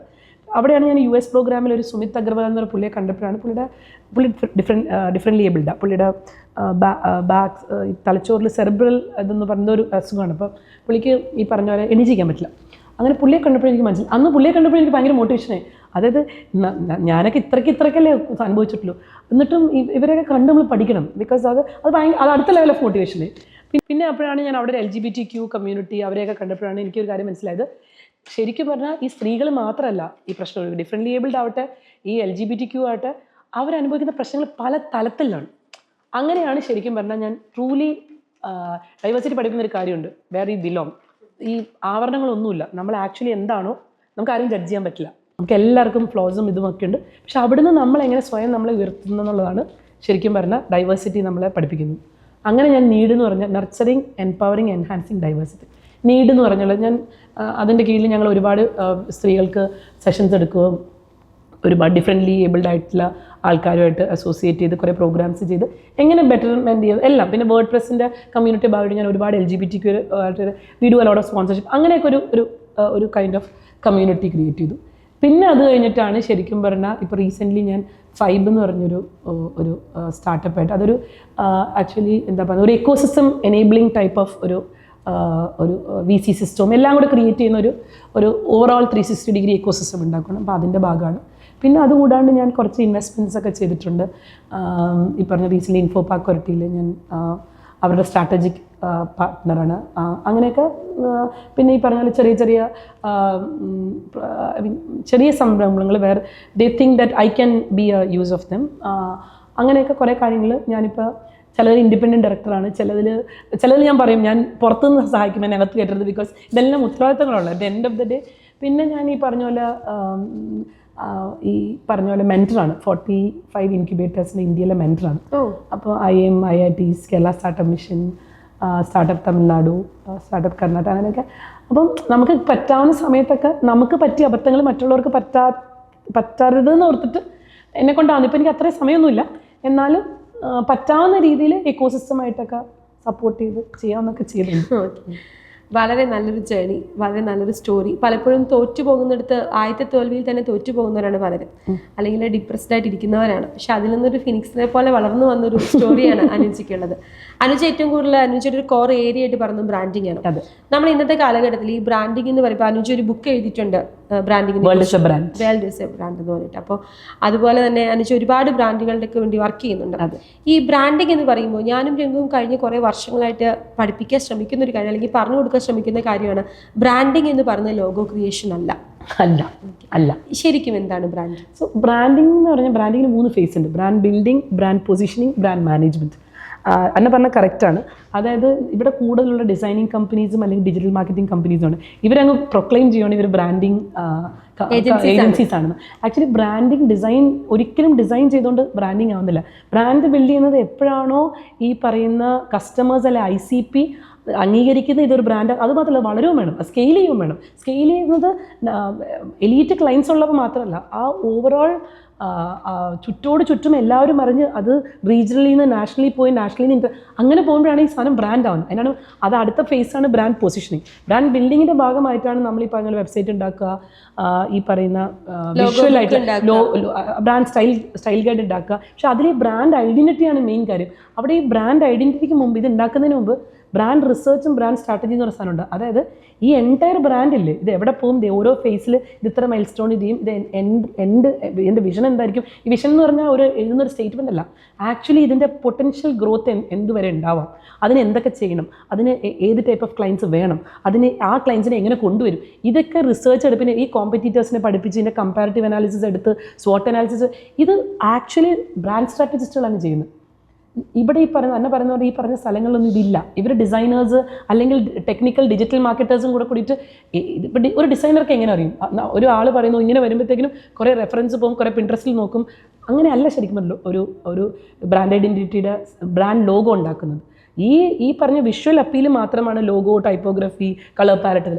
കോർ ഐഡൻറ്റിറ്റി എന്ന് പറയുന്ന സാധനമുണ്ട്. ഈ കോർ ഐഡൻറ്റിറ്റി ശരിക്കും ഒരു മെസ്സേജാണ്, ഞങ്ങൾ ഇതാണ് ചെയ്യുന്നത്, ഞങ്ങളുടെ ICP. അപ്പോൾ അതിലേക്കൊന്നൊരു ബ്രാൻഡ് വോയിസ്, ബ്രാൻഡ് ടോൺ, ഇതൊക്കെ എങ്ങനെയാണെന്ന് വെച്ച് കഴിഞ്ഞാൽ എങ്ങനെയാണോ നമ്മുടെ ICP, നമ്മുടെ ഐഡിയൽ കസ്റ്റമർ പ്രൊഫൈൽ, വെറും മാർക്കറ്റ് സെഗ്മെൻറ്റേഷൻ മാത്രം ചെയ്ത് കാര്യമില്ല. ഐഡിയൽ കസ്റ്റമർ പ്രൊഫൈൽ അതായത് ആരായിരിക്കും എൻ്റെ ഐഡിയൽ കസ്റ്റമർ പ്രൊഫൈൽ. ബിക്കോസ് നമ്മൾ ഈ കാർഡ് ഇടയ്ക്ക് വെടിവെച്ചിട്ട് കാര്യമില്ലല്ലോ. എക്സാക്ട്ലി ആരാണ് നമ്മുടെ ടാർഗറ്റഡ് ഓഡിയൻസ്, അതും ടാർഗറ്റഡ് ഓഡിയൻസിൽ നിന്നും നമ്മൾ ക്യൂറേറ്റ് ചെയ്തെടുക്കുന്ന ആളാണ് ICP. Okay okay. അതാണ് ഞാൻ നേരത്തെ പറഞ്ഞത്. ഇതൊക്കെയാണ് നമ്മൾ ബ്രാൻഡിങ്ങും സ്ട്രാറ്റജിക് മാർക്കറ്റിങ്ങും പഠിക്കുന്ന കാര്യങ്ങളാണ്. ഇത് കറക്റ്റായിട്ട് ഫണൽ ചെയ്ത് കഴിഞ്ഞാൽ നമുക്ക് കറക്റ്റായിട്ട് എന്ത് കണ്ടൻറ്റാണ് ഈ ഓരോ കാറ്റഗറിക്ക്. ഇപ്പോൾ ICP തന്നെ 4 ആയിരിക്കും നമുക്ക്. ഈ 4 പേർക്കും കൊടുക്കുന്ന 4 കണ്ടന്റ് ആയിരിക്കും. എലിക്ക് എലിവേഷം, പാറ്റയ്ക്ക് പാറ്റ ഗുളിക എന്ന് പറഞ്ഞാൽ നമുക്ക് തിരിച്ചും മാറിപ്പോയി കഴിഞ്ഞാൽ ഇതിൻ്റെ പർപ്പസ് മാറിപ്പോയി. അപ്പോൾ അത് കറക്റ്റായിട്ട് ചെയ്ത് കഴിഞ്ഞാൽ നമുക്ക് ഈ പറഞ്ഞ പോലെ ബ്രാൻഡ് പൊസിഷനിങ് അതിന് പല പല ആക്ടിവിറ്റീസ് വേണം. അതിന് ഇവൻറ്റ്സ് വേണം, നെറ്റ്വർക്കിംഗ് വേണം, അതിന് PR ആക്ടിവിറ്റീസ് വേണം, അതിന് പൊസിഷനിങ് ആക്ടിവിറ്റീസ് വേണം, സോഷ്യൽ മീഡിയ വേണം, ഡിജിറ്റൽ, ഇതിൻ്റെയൊക്കെ എല്ലാവരും കൂടി ഇത് ചെയ്യുമ്പോഴാണ് ഈ പറഞ്ഞ ബ്രാൻഡ് പൊസിഷനിങ് വരുന്നത്. ബ്രാൻഡ് മാനേജ്മെൻറ്റ് എന്ന് പറഞ്ഞു കഴിഞ്ഞാൽ ഒന്നില്ലെങ്കിൽ ഇൻഹൗസ് ആയിട്ടുള്ള ആൾക്കാർ വേണം, കൺസൾട്ടൻസ് വേണം, എക്സ്പേർട്ട്. ഈ ഇൻഹൗസിൽ കമ്പനിക്ക് ഉള്ളതിനൊപ്പം തന്നെ എക്സ്പേർട്ട് പ്രോസ് വേണം. ഇതിൻ്റെ കൂടെ ഇതിൻ്റെ ബാക്ക് എൻഡിൽ ഇരുന്ന് ഈ ഓരോ കാര്യങ്ങൾ ഫിക്സ് ചെയ്യുമ്പോൾ കൺസൾട്ടൻസ് വേണം. ഈ പറയുന്ന എല്ലാവരും കൂടി കൊളാബറേറ്റ് ചെയ്യുമ്പോഴാണ് ശരിക്കും ഒരു ബ്രാൻഡാവുന്നത്. പക്ഷെ അത് ഇത്രയും വലിയ പ്രോസസ്സ് ഈ പറഞ്ഞ പോലെ കുറച്ച് ഡിസൈനേഴ്സും കുറച്ച് ഡിജിറ്റൽ മാർക്കറ്റിങ്ങും ശരിക്കും പറഞ്ഞ ഒരു ഗാമ്പിളല്ലേ. ഒരു കോണ്ടന്റ് നമ്മൾ ഇന്ന ആൾക്കാർക്കാണ് പോകുന്നത് എന്ന് പറഞ്ഞ് മാർക്കറ്റ് സെഗ്മെൻറ്റ് ചെയ്ത് നമ്മൾ എടുത്തിട്ട് അവർക്ക് ഈ യൂസ് വരുമ്പോൾ അവർക്ക് യൂസ് വരുന്നത് കൊണ്ടായിരിക്കും അവർ ഇത് ചെയ്യുന്നത്. പിന്നെ അതിലും ഈ അഡ്വർട്ടോറിയൽസും ഈ പറയുന്ന പല പല ക്യാമ്പയിൻസും പല ലിങ്ക്ഡിൻ അല്ലെങ്കിൽ സോഷ്യൽ മീഡിയ അല്ലെങ്കിൽ ഇൻസ്റ്റാഗ്രാമിലൊക്കെ കണ്ട് പരിചയം വരുമ്പോൾ അതിന് ബ്രാൻഡ് റീകോൾ എന്നാണ് പറയുന്നത്. അപ്പം നമുക്ക് ഇവരെ ട്രൈ ചെയ്യാൻ പറ്റും. അല്ലെങ്കിൽ വാലിഡേഷൻ, ക്രെഡൻഷ്യൽസ്, ഇപ്പോൾ പറഞ്ഞ സർട്ടിഫിക്കേഷൻസ് അല്ലെങ്കിൽ അവാർഡ്സ് അല്ലെങ്കിൽ ഫീച്ചേഴ്സ്, ഇതൊക്കെ നമുക്കൊരു വാല്യൂ കൊടുക്കും 100%. പക്ഷേ ഇതിനൊക്കെ ഉപരി ഈ നമുക്ക് പണി അറിയണം. ബേസിക്കലി നമുക്കറിയണം എങ്ങനെയാണ് മാർക്കറ്റിംഗ് സ്ട്രാറ്റജി ഇംപ്ലിമെൻറ്റ് ചെയ്യാൻ പറ്റുന്നത്. ഇവിടെ എല്ലാം ടാക്ടിക്കൽ ഇംപ്ലിമെൻറ്റേഷനാണ് നടക്കുന്നത്. മാർക്കറ്റിംഗ് സ്ട്രാറ്റജി ഇല്ലാതെ, വീടിന് പ്ലാൻ ഇല്ലാതെ വീടുണ്ടാക്കാൻ പറ്റുമോ? ഇല്ല. Exactly same. ഓക്കെ. അതുപോലെ ഇപ്പോൾ ഈ പേഴ്സണൽ ബ്രാൻഡിങ് എന്ന് പറയുന്ന കോൺസെപ്റ്റ് പണ്ട് പേഴ്സണൽ ബ്രാൻഡിങ് ചെയ്തുകൊണ്ടിരുന്ന ആളുകളെ കളിയാക്കിക്കൊണ്ടിരുന്ന ഒരു കാലഘട്ടമാണ്. അപ്പോൾ ഞങ്ങൾ 2016 സംരംഭത്തിൽ വരുമ്പോൾ സംരംഭം കൊണ്ടുവന്നൊരു പാറ്റേൺ ഉണ്ട്. നമ്മളിൽ നിന്ന് കഥ തുടങ്ങുന്നത്. അതുവരെ ഉണ്ടായിരുന്നത് നമ്മുടെ കമ്പനിയെക്കുറിച്ച് പറയുന്നൊരു കഥയായിരുന്നു. നമ്മളെക്കുറിച്ച് നമ്മൾ തുടങ്ങുന്നത്. 2019 ആയപ്പോൾ നമ്മളതിൻ്റെ ഒരു ഡിജിറ്റൽ വേർഷൻ കൊണ്ടുവന്ന് സ്പാർക്ക് എന്നുള്ള രീതിയിൽ. പക്ഷേ ആ സമയത്തൊക്കെ ഞങ്ങൾ ഭയങ്കരമായിട്ട് സ്ട്രഗിൾ ചെയ്തിട്ടുണ്ട്. ഈ പേഴ്സണൽ ബ്രാൻഡിങ് എന്തിനാണ് ചെയ്യുന്നത്, ഇതുപോലത്തെ ഇന്റർവ്യൂസ് എന്തിനാണ് ചെയ്യുന്നത്. പക്ഷെ ഇന്ന് ആളുകൾ അത് കുറച്ചുകൂടെ മനസ്സിലാക്കുന്നുണ്ട്. ശരിക്കും ഒരു ബ്രാൻഡ് ഓണർ ഈ പേഴ്സണൽ ബ്രാൻഡിങ് ചെയ്യുന്നത് കൊണ്ട് അവരുടെ കമ്പനിയുടെ ഗ്രോത്ത്, ഇപ്പം ഞങ്ങളൊക്കെ ഏറ്റവും കൂടുതൽ കേൾക്കുന്ന ഒരു ചോദ്യം അതാണ്. ഞാൻ വന്ന് എൻ്റെ കഥ പറഞ്ഞു കഴിഞ്ഞിട്ടുണ്ടെങ്കിൽ ബിസിനസ്സിൽ ഗ്രോത്ത് ഉണ്ടാവും. ആദ്യത്തെ കാര്യം എല്ലാവരും പറയില്ലേ പ്രൊഫഷണലിസം. ഈ പ്രൊഫഷണലിസം ചെയ്യുന്ന അതിനൊരു ഡിസിപ്ലിൻ ഉണ്ട്. അതുകൊണ്ടാണ് നമ്മൾ പ്രൊഫഷണലിസം മെയിൻറ്റെയിൻ ചെയ്യുന്നത്. പക്ഷേ ഈ പ്രൊഫഷണൽ ആഫ്റ്റർ ഓൾ ഒരു പേഴ്സൺ അല്ലേ. അപ്പോൾ ആക്ച്വലി ആ പേഴ്സൻ്റെ ക്യാരക്ടർ, ആ പേഴ്സൻ്റെ ക്രെഡൻഷ്യൽ, ആ പേഴ്സൻ്റെ ക്യാരക്ടർ അനുസരിച്ച് അതെന്തായാലും അയാൾ ഉണ്ടാക്കുന്നത് അല്ലെങ്കിൽ അയാൾ കൊളാബറേറ്റ് ചെയ്യുന്നത്, അയാൾ അസോസിയേറ്റ് ചെയ്യുന്ന വ്യക്തിയായിട്ട് എന്തായാലും അത് റിഫ്ലക്ട് ചെയ്യും. അപ്പോൾ നാച്ചുറലി ആ വ്യക്തി, ഇപ്പം നമ്മളിവിടെ ഇരുന്ന് ഈ സ്റ്റോറി പറയുന്നു, സ്റ്റോറി തുടങ്ങിയ സമയത്ത് അന്ന എന്നോട് ഇത് പറഞ്ഞു, ഞാൻ അറിയുന്ന ആ അനുജ ബഷീറല്ല, ഞാൻ ഇപ്പം അറിയുന്ന ഈ അനുജ. മേ ബി അല്ലെങ്കിൽ എൻ്റെ ഫ്രണ്ട്സിനെ സംബന്ധിച്ച് ഞാൻ അനുവാണ്. അപ്പം അവർക്കൊരിക്കലും ഞാൻ അന്ന് കണ്ട ഞാൻ ഇന്നും ഞാൻ തന്നെയാണ്. ഞാനിപ്പോൾ ഫോബ്സ് വുമൻ ആയോ, അല്ലെങ്കിൽ ഞാൻ ഫോർച്യൂണിലോ എക്കണോമിക് ടൈംസ് ഇൻസ്പയറിംഗ് ലീഡറായോ, അല്ലെങ്കിൽ ന്യൂയോർക്ക് ടൈംസ് സ്ക്വയറിൽ ഫീച്ചേർഡ് ആവുന്നോ, അവർക്ക് അതേസമയം that never makes a difference to them. For them I am that girl or I am that woman. അപ്പം നമ്മുടെ ഈ പറയുന്ന നമ്മളിൽ ആൾക്കാർ കേൾക്കുമ്പോൾ, ഇപ്പം നമ്മൾ സംസാരിക്കുമ്പോൾ ആൾക്കാർ നമ്മളെക്കുറിച്ച് ഈ പറയുന്ന ഒരു ഇംപ്രഷൻ ക്രിയേറ്റ് ചെയ്യുന്ന നമ്മുടെ സോഷ്യൽ മീഡിയകളിലൂടെയോ, അല്ലെങ്കിൽ നമ്മുടെ ലിങ്ക്ഡിനിലൂടെയോ, നമ്മുടെ ഇൻസ്റ്റാഗ്രാമിലൂടെയോ, അല്ലെങ്കിൽ നമ്മൾ പറയുന്ന സ്പീക്കർ സെഷനിലൂടെയോ, ഇതിൽ കൂടുതലും കാണുന്നത് ഗ്ലോറിയസ് പാർട്ടാണ്. അവർക്ക് അവാർഡ് കിട്ടുന്നു, അവർക്ക് സർട്ടിഫിക്കറ്റ്, അവർക്ക് വലിയ വലിയ അംഗീകാരങ്ങൾ കിട്ടുന്നു, അവർ സംസാരിക്കുന്നു, അവർ വളരുന്നു, അവരുടെ കമ്പനി വലുതാവുന്നു. പക്ഷേ വ്യക്തിയെ കേൾക്കുമ്പോഴാണ് ശരിക്കും പറഞ്ഞാൽ അതിൻ്റെ ക്രെഡൻഷ്യൽസ് അല്ലെങ്കിൽ വാലിഡേഷൻ വരുന്നത്. ഈ വ്യക്തിയാണല്ലേ, അപ്പോൾ ഈ വ്യക്തിയും ഒരു സാധാരണ വ്യക്തിയാണ്, നമ്മളെപ്പോലെ ഒരു സാധാരണ വ്യക്തി. അപ്പം നേരത്തെ തന്നെ പറഞ്ഞൊരു കാര്യമുണ്ടല്ലേ, ഞാൻ പറയുന്ന കഥകളിൽ ചിലപ്പോൾ ഇതെല്ലാവർക്കും ഇഷ്ടപ്പെടണമെന്നില്ല, പക്ഷേ ഓൺട്രപ്രണേഴ്സ് ആയിട്ടുള്ള തോൽവി പോയ ആൾക്കാർക്ക് പലർക്കും ഇത് റെസനേറ്റ് ചെയ്യാൻ പറ്റും, ഭയങ്കര റിലേറ്റ് ചെയ്യാൻ പറ്റും. ആ റിലേറ്റ് ചെയ്യാൻ പറ്റുന്നത് ഞാനെന്ന പേഴ്സൺ പറയുന്ന ആ കഥയായിട്ടല്ലേ. ഞാനിപ്പോൾ അത് ഒരു ആർട്ടിക്കിളായിട്ട് എഴുതിയാലോ ആൾക്കാർക്ക് അത് വായിക്കാനേ പറ്റുള്ളൂ. പക്ഷെ ഞാനായിട്ടത് പറയുമ്പോൾ ആ ഇമോഷൻ കൺവേ ചെയ്യുകയാണ്. അപ്പോൾ അത് എപ്പോഴും ഒരു പേഴ്സണലിനെ പറ്റൂ. അതുപോലെ തന്നെ പേഴ്സണൽ ബ്രാൻഡ് നമ്മൾ ക്രിയേറ്റ് ചെയ്യേണ്ടത് നമ്മുടെ ക്രെഡൻഷ്യൽസ് ആണ് ഈ വാലിഡേഷൻ വരുന്നത്. ഇപ്പോൾ ടു ബി വെരി ഹോണസ്റ്റ്, ഞാനെന്ന പേഴ്സണൽ ബ്രാൻഡ് ക്രിയേറ്റ് ചെയ്തിട്ടാണ് എൻ്റെ എല്ലാ കമ്പനിയിലേക്കും ഈ പറയുന്ന ആ ബ്രാൻഡിങ് എനിക്ക് ചെയ്യാൻ പറ്റിയത്. ബിക്കോസ് എനിക്ക് ഒരു ക്രെഡൻഷ്യലുണ്ട്, എനിക്കൊരു വാലിഡേഷൻ ഉണ്ട്. എത്രയൊക്കെ പറഞ്ഞാലും ഈ പറയുന്ന എല്ലാ പോർട്ടൽസ് എന്നെ അംഗീകരിച്ചിട്ടുണ്ടെങ്കിലും, എല്ലാ പോർട്ടൽസ് ഈ പറയുന്ന ഇപ്പോൾ വിളിക്കുന്ന എന്നെ സ്റ്റാർട്ടപ്പ് ഇതിലേക്ക് വിളിക്കുന്ന ഇൻക്യുബേറ്റേഴ്സ് ആവട്ടെ, അല്ലെങ്കിൽ എന്നെ അംഗീകരിക്കുന്ന മീഡിയ ഇപ്പോൾ ഫോബ്സ് അടക്കം, ഫോർച്യൂൺ അടക്കം, ഈ പറയുന്ന എല്ലാ മീഡിയാസ് ആയിക്കോട്ടെ, ഇതെല്ലാം ചെയ്യുന്നത് 100% ഒരു ക്രെഡൻഷ്യലും വാലിഡേഷൻ കണ്ടിട്ടാണല്ലോ. ഇതെല്ലാം കാണുമ്പോഴാണല്ലോ ഈ പറയുന്ന ഓഡിയൻസിന് മനസ്സിലാവുന്നു, ഓ ഇവരിങ്ങനെയൊക്കെയാണ്, അപ്പം നമുക്ക് ഇവരുടെ അടുത്ത് പോവാം, ഇവർക്ക് ഈ പണി അറിയാം എന്ന് പറയുന്ന ആ ഒരു ഇതൊക്കെ വരുമ്പോൾ നാച്ചുറലി നമുക്കൊരിക്കലും നമ്മളുടെ പേഴ്സണൽ കാര്യങ്ങൾ പറയുന്നത് കൊണ്ട് ഒരിക്കലും തെറ്റില്ല. അത് ഫ്ലോണ്ട് ചെയ്യുന്നതിലും കുഴപ്പമില്ല. പക്ഷെ ഒരു കുഴപ്പമുണ്ട്, നമുക്ക് ചെയ്യാൻ പറ്റാത്തത് നമുക്ക് അറിയാത്ത കാര്യം നമ്മൾ ഒരിക്കലും പറയും. എക്സാക്ട്ലി. അത് പറഞ്ഞു വരുമ്പോഴത്തേക്കും നമ്മൾ ആൾക്കാരെ പറ്റിക്കുന്നതായിരിക്കും. അല്ലാതെ നമുക്കറിയാവുന്ന അതിൽ ഗൂഗിൾ പറയുന്ന ഒരു കാര്യമുണ്ട്, B flaunt your self, talk about what you know. അത് പറയുന്നതിൽ ഒരിക്കലും ഒരു തെറ്റില്ല. ബിക്കോസ് നമുക്കറിയാവുന്നത് നമ്മൾ പറഞ്ഞാൽ മാത്രമല്ലേ നമ്മൾ ചെയ്യുന്ന വർക്ക് 10 പേർക്ക് അറിഞ്ഞ് നമ്മളിലേക്ക് എത്താൻ പറ്റുള്ളൂ. അതുകൊണ്ട് പേഴ്സണൽ ബ്രാൻഡിങ് വളരെ ഇമ്പോർട്ടൻ്റ് ആണ്. ഇപ്പോൾ ലിങ്ക്ഡിനിൽ പലർക്കും പ്രൊഫൈൽ ഇല്ലാന്ന് ഞാൻ പറഞ്ഞു കേട്ടിട്ടുണ്ട്, എൻ്റെ കുറച്ച് ക്ലയൻസ് ഒക്കെ. ശരിക്കും പറഞ്ഞാൽ ഒരു B2B നെറ്റ്വർക്കാണത്, ഒരു പ്രൊഫഷണൽ നെറ്റ്വർക്കാണ്. ആളുകൾ അതിലേക്ക് വന്നാൽ മാത്രമല്ലേ ഇവർക്ക് കണക്ട് ചെയ്യാൻ പറ്റുന്ന ആൾക്കാരെ അതിലേക്ക് ഇത് ചെയ്യാൻ പറ്റും. സോ എല്ലാ തരത്തിലും പ്രൊഫഷണലി നമ്മൾ എക്വിപ്ഡ് ആവണമെങ്കിൽ personal brand is very important. ഇപ്പോൾ അനുജ പറഞ്ഞു ഒരുപാട് സ്റ്റാർട്ടപ്പുകളിൽ ഇൻക്യുബേറ്ററായിട്ട് വർക്ക് ചെയ്യുന്നുണ്ട്, അല്ലെങ്കിൽ 2 സ്റ്റാർട്ടപ്പാണെന്ന് അറിയാത്ത കാലഘട്ടത്തിൽ അത് ചെയ്ത് തകർന്നു പോയ ഒരാളാണ്. ഇന്ന് 5 കമ്പനികൾ ഓൺ ആയിട്ടുണ്ട്, ഒരുപാട് പേർക്ക് ഇൻവെസ്റ്റ് ചെയ്തിട്ടുണ്ട്, ഒരുപാട് സ്റ്റാർട്ടപ്പ് ഫൗണ്ടേഴ്സിനെ കാണുന്നുണ്ട്, അല്ലെങ്കിൽ ഒരു ഫൗണ്ടേഴ്സ് ഓഫീസ് മാനേജ് ചെയ്യുന്നുണ്ട്. ഈ ഒരു കോൺസെപ്റ്റിൽ നിന്ന് ഇവിടുത്തെ സ്റ്റാർട്ടപ്പുകൾ ഫെയിലിയർ ആകുന്നതിൻ്റെ ഏറ്റവും വലിയ റീസൺ എന്താണെന്ന് അനുജയ്ക്ക് തോന്നിയിട്ടുള്ളത്? എടുത്തിയാട്ടം, ഇമ്പൾസീവ്നെസ്. അതായത് ഫോർ എക്സാമ്പിൾ ഇവിടെ സക്സസ്ഫുൾ ആയിട്ടുള്ള ആൾക്കാരുടെ ഒരു പാറ്റേൺ അങ്ങ് ഫോളോ ചെയ്യും. അവരുടെ സക്സസ് അവർക്ക് ആ പാറ്റേൺ അവർക്കത് ഓക്കെ ആയത് പല പല പാരാമീറ്റേഴ്സ് കൊണ്ടായിരിക്കും. പക്ഷേ ആ പാറ്റേൺസ് നമുക്ക് ഇതാണെന്നില്ല. ഇതിൽ ആദ്യത്തെ കാര്യം നമുക്ക് എന്ത് ചെയ്യാൻ പറ്റും. ഇവിടെ എല്ലാവരും what is the service you സെല്ലിനെ കുറിച്ചാണ്. First question is why are you selling this service, are you good for it, നിങ്ങൾ നല്ലതാണോ ഈ സർവീസ് കൊടുക്കാൻ. ഇപ്പം ഞാൻ നേരത്തെ അന്നോട് പറഞ്ഞു, ഞാൻ എൻ്റെ തോൽവികളിൽ നിന്ന് എൻ്റെ പരാജയപ്പെട്ട സാധനം പൊസിഷൻ ചെയ്യാൻ പറ്റിയപ്പോഴാണ് എനിക്ക് മനസ്സിലായത് എനിക്ക് ഈ ബ്രാൻഡ് പൊസിഷനിങ് അറിയാമെന്നാണ്. അതിനുവേണ്ടി ഞാൻ പഠിച്ചു, അതിനുവേണ്ടി പോയി ചെയ്യാനുള്ള കാര്യങ്ങളും പ്രാക്ടിക്കൽ നോളജും ഇപ്പോഴും ഞാൻ നെറ്റ്വർക്ക് ചെയ്യുന്ന സ്ഥലം ഞാൻ അതിന് വേണ്ടിയിട്ട് ഞാൻ സക്സസ്ഫുൾ ആയിട്ടുള്ള ആൾക്കാരെ പഠിച്ചു. അവരിൽ നിന്ന് എനിക്ക് എന്തെടുക്കാൻ പറ്റും, എല്ലാം എനിക്ക് എടുക്കാൻ പറ്റില്ല. ബിക്കോസ് ഞാനതല്ല, എനിക്ക് എൻ്റെതായ കുറേ ട്രേഡ് ഓഫ്സും ഉണ്ട്, എനിക്ക് കുറേ ആക്സെപ്റ്റ് ചെയ്യാൻ പറ്റുന്ന കാര്യങ്ങളുണ്ട്. ഇതെല്ലാം നമുക്ക് കറക്റ്റായിട്ട് മനസ്സിലാക്കി ആദ്യം നമ്മൾ ഇവാലുവേറ്റ് ചെയ്യണം. നമ്മൾ ശരിക്കും പറഞ്ഞാൽ നമ്മൾ ആരോട് പോയി പിച്ച് ചെയ്ത് വർത്താനം പറയുന്നതല്ല, നമ്മൾ സ്വയം അവലോകനം എന്ന് പറയത്തില്ല. അവിടെ നമുക്ക് എന്ത് ചെയ്യാൻ പറ്റും, നമുക്കത് എത്തണമെങ്കിൽ റിവേഴ്സ് എഞ്ചിനീയറിംഗ്, ഞാൻ എപ്പോഴും പറയുന്നത് റിവേഴ്സ് എഞ്ചിനീയറിംഗ് നടത്തുക. അവിടെ നിന്ന് നമ്മൾ എത്തിയെന്ന് വെച്ചു, അത് മാനിഫെസ്റ്റേഷന് പോകും. പക്ഷെ അവിടെ എത്തിയെന്ന് പുറകോട്ട് പോയി കഴിഞ്ഞാൽ നമ്മൾ എന്തൊക്കെ എത്തണം. രണ്ടാമത്തെ കാര്യം waste management scenario, waste management. രണ്ടാമത്തെ കാര്യം ബി ഹോണസ്റ്റ്. നമുക്ക് എന്താണോ പറ്റുന്നത് അത് ചെയ്യുക. നമുക്ക് പറ്റാത്ത കാര്യങ്ങൾ നമ്മൾ ആദ്യമേ ക്ലയൻറ്റിനോട് പറയാം, നമ്മളെ കൊണ്ട് പറ്റില്ല, പക്ഷേ ഇന്നതൊക്കെ നമുക്ക് ചെയ്യാൻ പറ്റും. പിന്നെ നമ്മൾ ശരിക്കും നമ്മൾ ഉണ്ടാക്കുന്ന നമ്മൾ കൊടുക്കുന്ന ആ സർവീസിനോട് ലോയലാവുക 100%. അത് ഞാനൊക്കെ പറയുന്നതിന് പലരോട് പറഞ്ഞത് എനിക്ക് ഭയങ്കര പെർഫെക്ഷനാണ്, ക്ലയൻറ്റിന് ചിലപ്പോൾ അത്രയും പോലും ആവശ്യമില്ല.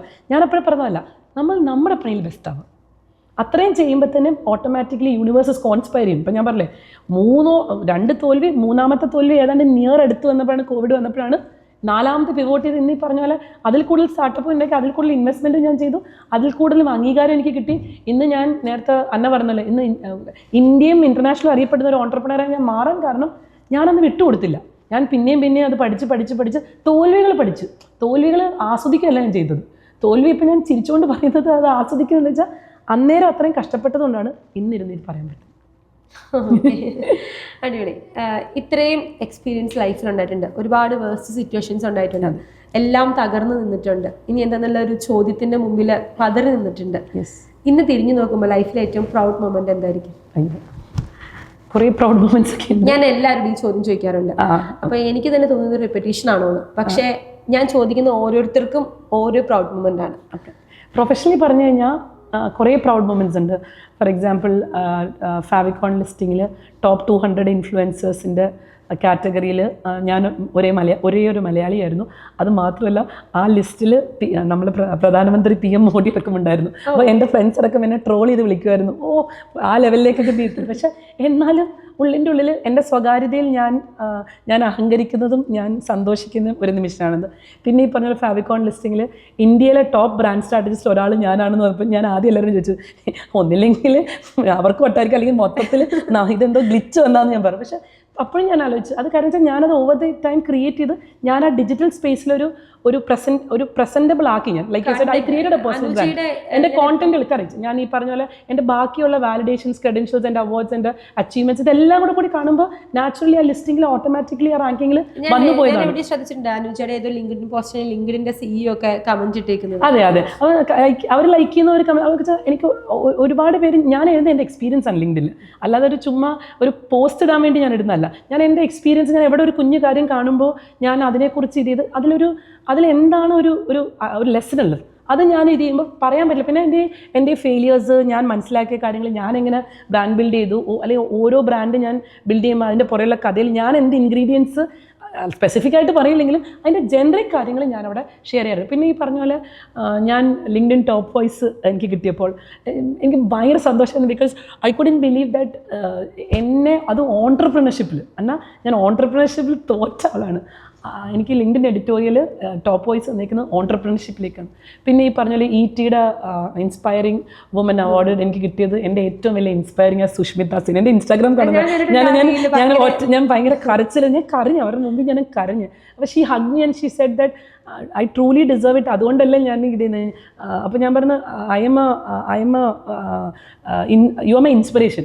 ഷീ ടോൾഡ് മീ ബാക്ക്, നീ എൻ്റെ ഇൻസ്പിറേഷനാണ്. ഇനി എന്തുകൊണ്ടാണെങ്കിൽ പുള്ളിക്കാർ പറഞ്ഞപ്പോൾ എനിക്ക് ലിറ്ററലി ഇതൊക്കെ നമ്മൾ സ്വപ്നത്തിൽ കാണുന്ന കാര്യങ്ങളല്ലേ. ഇപ്പോൾ ഇങ്ങനത്തെ കാര്യങ്ങൾ സ്വപ്നമാണ്. എൻ്റെ ആ സ്വപ്നം ആക്ച്വലി റിയാലിറ്റിയിൽ വന്നു. പിന്നെ ഈ പറഞ്ഞ പോലെ ഞാൻ ETയുടെ ഗ്ലോബൽ അവാർഡ് എനിക്ക് കിട്ടിയപ്പോൾ ഞാൻ ശരിക്കും ആലോചിക്കുകയാണ്, ലിറ്ററലി സ്പീക്കിംഗ് ഇതൊക്കെ ഞാൻ അർഹിക്കുന്ന കാര്യമാണോ? എൻ്റെ ബുക്ക് ഇറങ്ങി, ഈ ന്യൂയോർക്ക് ടൈംസ് സ്ക്വയറിൽ എൻ്റെ വീഡിയോ വന്നിട്ട് അവരെനിക്ക് അയച്ചത് ഞാൻ ആക്ച്വലി ഞെട്ടിപ്പോയി, സീരിയസ്ലി. പിന്നെ ഫിനാൻസ് ശരൺ അവരെന്നെ വിളിച്ചിട്ട് അവർക്ക് എൻ്റെ സ്റ്റോറി പോഡ്കാസ്റ്റ് ചെയ്യണമെന്ന് പറഞ്ഞു. ഞാനേ ഒരു മലയാളിയുള്ളൂ, അവരെന്നെ ഇത് ഇത് പല ശരൺ ചെയ്തിരിക്കുന്ന ഒരു മലയാളി ഞാൻ മാത്രമേ ഉള്ളൂ, എൻ്റെ അറിവിൽ ഞാൻ മാത്രമേ ഉള്ളൂ. അപ്പം ഇതൊക്കെ എന്തുകൊണ്ട് എന്ന് ചോദിച്ചു കഴിഞ്ഞാൽ ഇതൊക്കെ ചിലപ്പോൾ ഞാൻ അത്രയും 10 വർഷങ്ങളുടെ കഷ്ടപ്പാടായിരിക്കും ചിലപ്പോൾ.